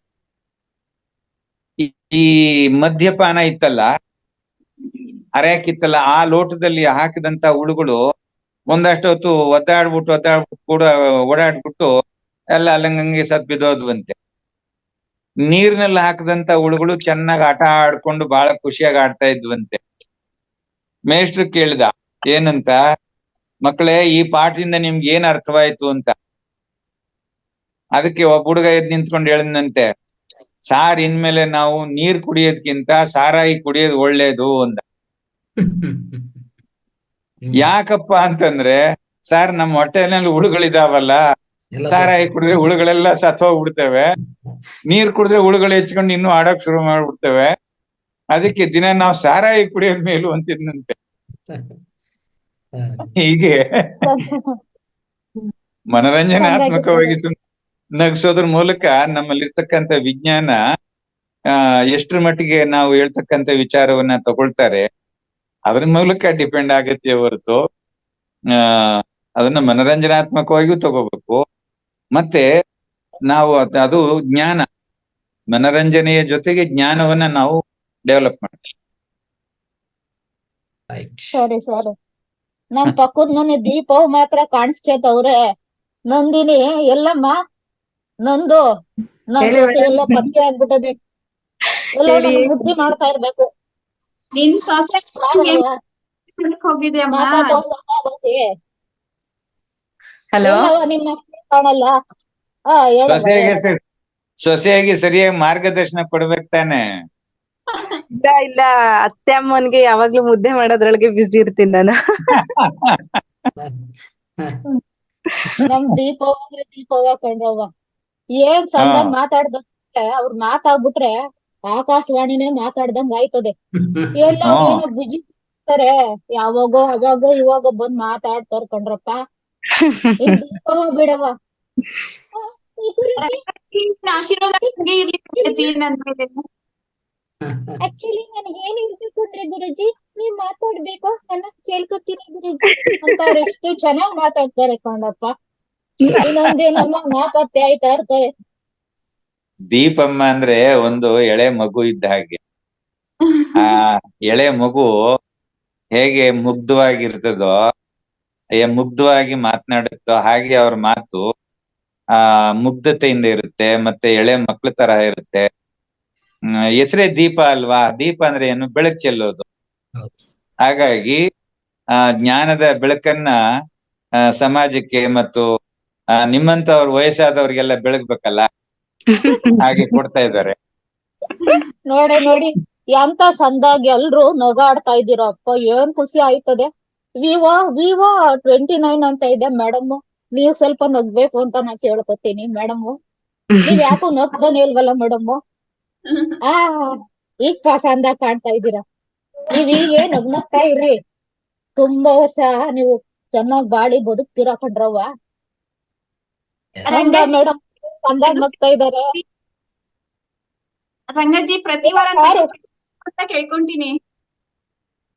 ಖಂಡಿತ ಕಣ್ರವ್ವ, ನನ್ಗಂತೂ ಇದ್ ಬೋಲ್ ಖುಷಿ ಆಯ್ತದೆ. ಈ ಬುರ್ರ ಅಂತ ಓಡ್ಸ್ಕೊಂಡ್ ಹೋಯ್ತಾ ಇದ್ರಲ್ಲ ದೊಡ್ಡಗೌಡ ಸರ್, ಅವ್ರೆಲ್ಲಿ ಕಾಣಿಸ್ತಾ ಇಲ್ವಲ್ಲ? ಬಂದು ಹೋದ್ರಲ್ಲ ಆಗ್ಲೇ. ಮಾಡ್ಕೊಂಡೆಲ್ಲ ಹೋಗ್ಬಿಟ್ಟವ್ರೇನೋ, ಬಂದು ಡ್ಯೂಟಿಗೆ ಹೋಗಿದ್ರು ಮತ್ತೆ. ಓ ಸರಿ ಕಣ್ರವ್ವ. ರೆಡಿ ಆಗ್ತಾ ಇದೀನಿ ಮೇಡಮ್, ಡ್ಯೂಟಿಗೆ ಹೋಗ್ಬೇಕು, ರೆಡಿ ಆಗ್ತಾ ಇದೀನಿ. ಅಜ್ಜಿ ವಾ ಮೊಮ್ಮಗನೇ, ರೆಡಿ ಆಗ್ತಾ ಇದ್ದೇನಪ್ಪ, ರೆಡಿ ಆಗಪ್ಪ. ಇವತ್ತು ಎಲ್ಗಪ್ಪ ನಿಮ್ಮ ಪ್ರವಾಸ? ನಮ್ ಪ್ರವಾಸ ಇವತ್ತು ಎಲ್ಲೂ ಇಲ್ಲ, ಇನ್ನ ಯಾವ್ದೋ ಒಂದ್ ಬಂತು, ಕ್ಯಾನ್ಸಲ್ ಆಗಿದೆ, ನೋಡ್ಬೇಕು ಇವಾಗ. ನನ್ಗೊಂದ್ ಆಸೆ ಇದೆ ಕಣಪ್ಪು.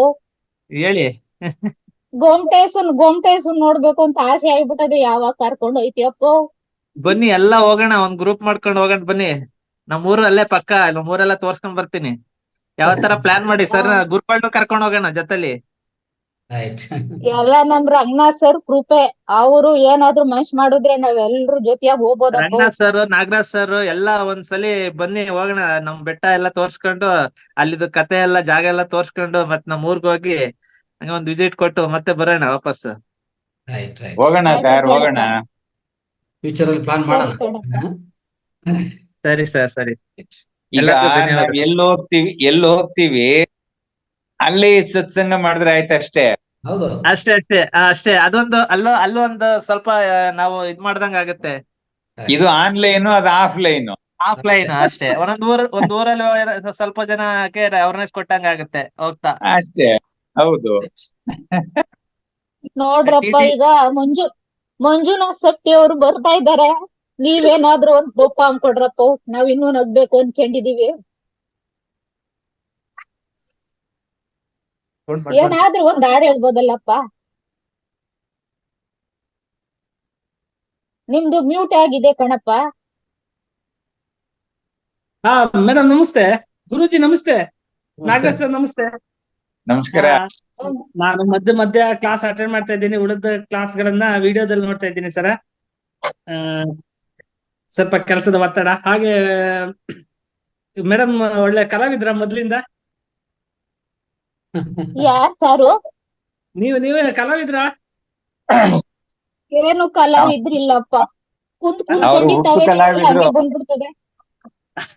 ಅಲ್ಲ, ಶನಿವಾರ ಕಾರ್ಯಕ್ರಮಕ್ಕೋಸ್ಕರ ಪ್ರಿಪೇರ್ ಆಗ್ತಿದ್ರೆ ಗೊತ್ತಾಗಲ್ಲ. ಒಳ್ಳೊಳ್ಳೆದು ಶನಿವಾರ, ಪ್ರತಿ ಶನಿವಾರ ನಿಮ್ದು ಏನಾದ್ರೂ ಒಂದ್ ಇರುತ್ತೆ ಅಂತ ನಮ್ ಕ್ಯೂರಿಯಾಸಿಟಿ ಇರುತ್ತೆ.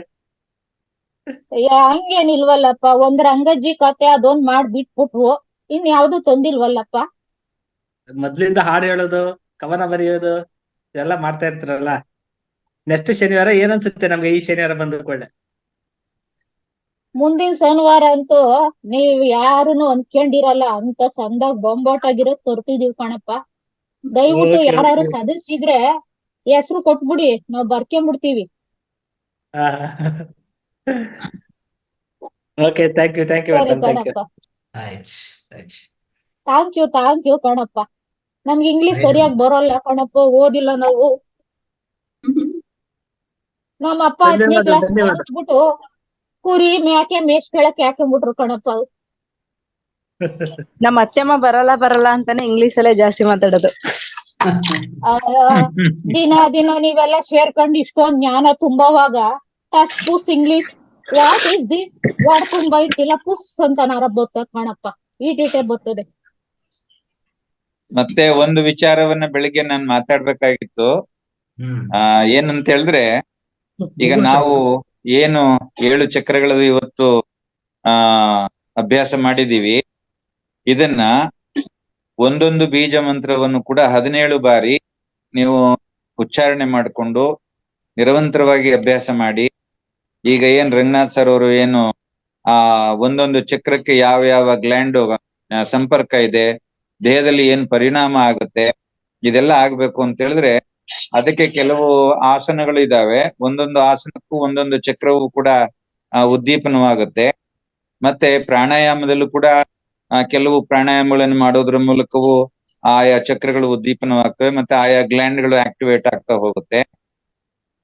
ಆದ್ರಿಂದ ಪ್ರತಿನಿತ್ಯವೂ ಕೂಡ ಒಂದೊಂದು ಬೀಜ ಮಂತ್ರವನ್ನ 17 ಬಾರಿ ನೀವು ಸ್ವತಃ ಅಭ್ಯಾಸ ಮಾಡ್ಬೇಕು. ಯಾಕೆ ಅಂತ ಹೇಳಿದ್ರೆ ನಾವು ಕೊಡ್ತಕ್ಕಂಥದ್ದು ರಂಗನಾಥ್ ಸರ್ ಹೇಳುವಂತಹದ್ದಾಗಿರ್ಬೋದು ಅಥವಾ ನಾವು ಹೇಳುವಂತಹದ್ದು ಕೇವಲ ಕಿಂಚಿತ್ತು ಅಂತ ತಿಳ್ಕೊಂಡು ಅದನ್ನ ನೀವು ಬೃಹದಾಕಾರವಾಗಿ ನೀವು ನಿರಂತರವಾಗಿ ಅಭ್ಯಾಸ ಮಾಡ್ಬೇಕು. ಅಭ್ಯಾಸ ಮಾಡಿದಾಗ ಮಾತ್ರ ಅವರು ಇಷ್ಟೆಲ್ಲ ಶ್ರಮ ಹಾಕೊಂಡು ನಮ್ಮನ್ನೆಲ್ಲ ಒಟ್ಟುಗೂಡಿಸಿ ಇಲ್ಲಿ ನಡೆಸ್ತಾ ಇರ್ತಕ್ಕಂತ ಒಂದು ಕಾರ್ಯಕ್ರಮ ಯಶಸ್ವಿ ಆಗುತ್ತೆ. ಹೇಳಿ ನಮಸ್ತೆ ಅಮ್ಮ, ಸರ್. ಹೇಳಿ ಬೀಜ ಮಂತ್ರನ 17 ಬಾರಿ ಮಾತ್ರನೇ ಮಾಡ್ಬೇಕಾ, ಅದು ಕಡಿಮೆ ಮಾಡ್ಬೋದಾ ಜಾಸ್ತಿ ಮಾಡ್ಬೋದು? ಕಡಿಮೆನೂ ಮಾಡ್ಬೋದು, ಆದ್ರೆ ಕನಿಷ್ಠ 17 ಬಾರಿ ಮಾಡೋದ್ರಿಂದ ನಮ್ಗೆ 100% ನಮ್ಗೆ ರಿಸಲ್ಟ್ ಸಿಗುತ್ತೆ. ಜಾಸ್ತಿ ಬೇಕಾದ್ರೆ ಮಾಡ್ಬೋದಾ? ಮಾಡ್ಬೋದು, ತೊಂದ್ರೆ ಇಲ್ಲ. ಸಮಯಾವಕಾಶ ಜಾಸ್ತಿ ಇದ್ರೆ 17ಕ್ಕಿಂತ ಹೆಚ್ಚು ಮಾಡ್ಬೋದು. ನಮಸ್ತೆ. ದಿನದಲ್ಲಿ ಬೆಳಿಗ್ಗೆ ಮತ್ತೆ ಸಾಯಂಕಾಲ 2 ಕಾಲನು ಮಾಡ್ಬೋದು. ಇಲ್ಲ ನಮ್ಗೆ ಸಮಯಾವಕಾಶ ಇಲ್ಲ ಅಂದ್ರೆ ಒಂದೇ ಟೈಮು ಯಾವ್ದಾದ್ರು ಒಂದು ಸಮಯವನ್ನ ನಿಗದಿಪಡಿಸ್ಕೊಂಡು ಒಂದು 30 ನಿಮಿಷಗಳ ಕಾಲವನ್ನ ನಾವು ಅದಕ್ಕೋಸ್ಕರ ನಾವು ನಿಗದಿಪಡಿಸ್ಕೊಂಡ್ರೆ ನಾವು ಖಂಡಿತ ಅದ್ರ ಸಾಧನೆಗೆ ತುಂಬಾ ಅನುಕೂಲ ಆಗುತ್ತೆ. ಧನ್ಯವಾದಗಳು.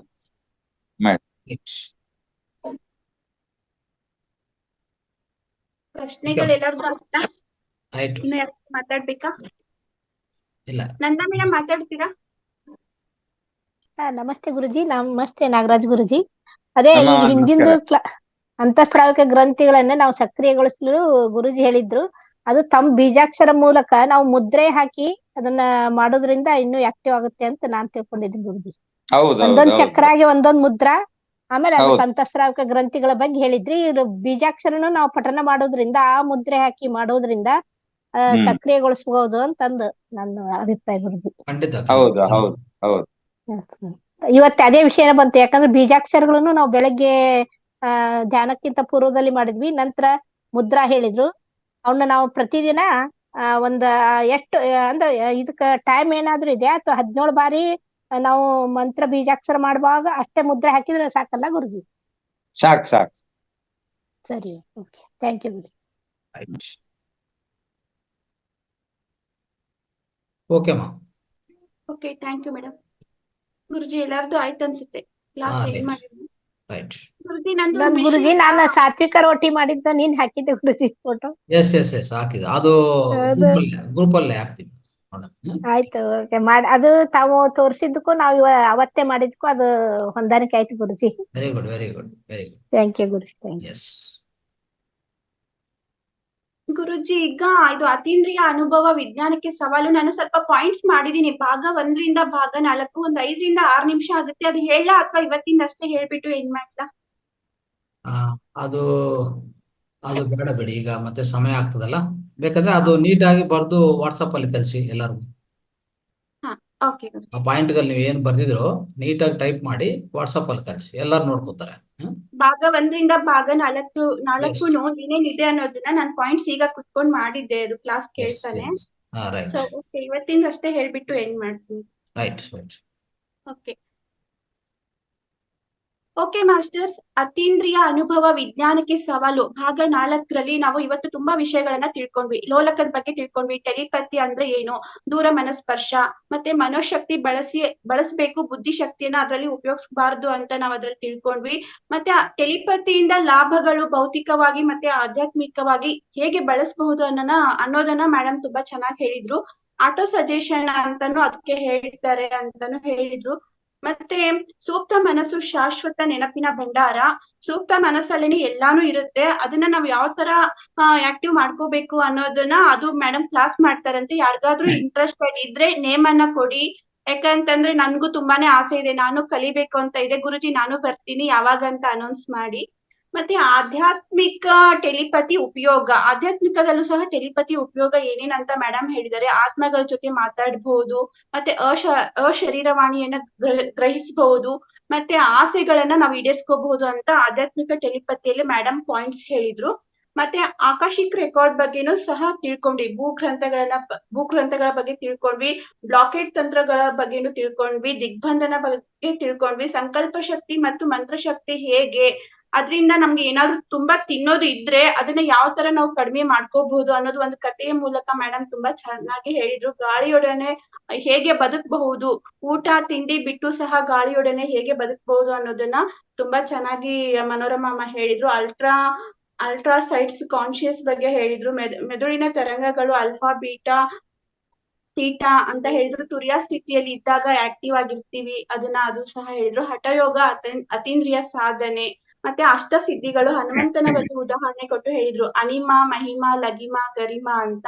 ಅನಿಮದಲ್ಲಿ ದೇಹ ಕುಗ್ಸೋದು, ಮಹಿಮದಲ್ಲಿ ದೇಹವನ್ನ ಅತಿ ಎತ್ತರದಲ್ಲಿ ಇಡೋದು, ಲಗಿಮ ಅಂತಂದ್ರೆ ಭಾರವಿಲ್ಲದೆ ಹಾಗೆ ಇಡೋದು, ಗರಿಮ ಅಂತಂದ್ರೆ ಅತಿ ಹೆಚ್ಚು ತೂಕ ಹೆಚ್ಚು ಮಾಡ್ಕೊಳ್ಳೋದು, ಅಂದ್ರೆ ಭೀಮನ ತರ ಅಂತ ಉದಾಹರಣೆ ಕೊಟ್ಟು ಹೇಳಿದ್ರು. ಮತ್ತೆ ಪ್ರಾಪ್ತಿ, ಪ್ರಾಕ್ರಮ್ ಅಂತ ಹೇಳಿದ್ರು. ವಶಿತ್ವ, ಇದ್ರ ಬಗ್ಗೆ ಎಲ್ಲ ಇವತ್ತಿನ ಕ್ಲಾಸ್ ಅಲ್ಲಿ ತುಂಬಾ ಚರ್ಚೆಗಳು ಆಯ್ತು. ಯಾರಿಗಾದ್ರೂ ಟೆಲಿಪತಿ ಕಲಿಯೋದು ಇಷ್ಟ ಇದ್ರೆ ನಿಮ್ಮ ನೇಮ್ ಅನ್ನ ಕೊಡಿ.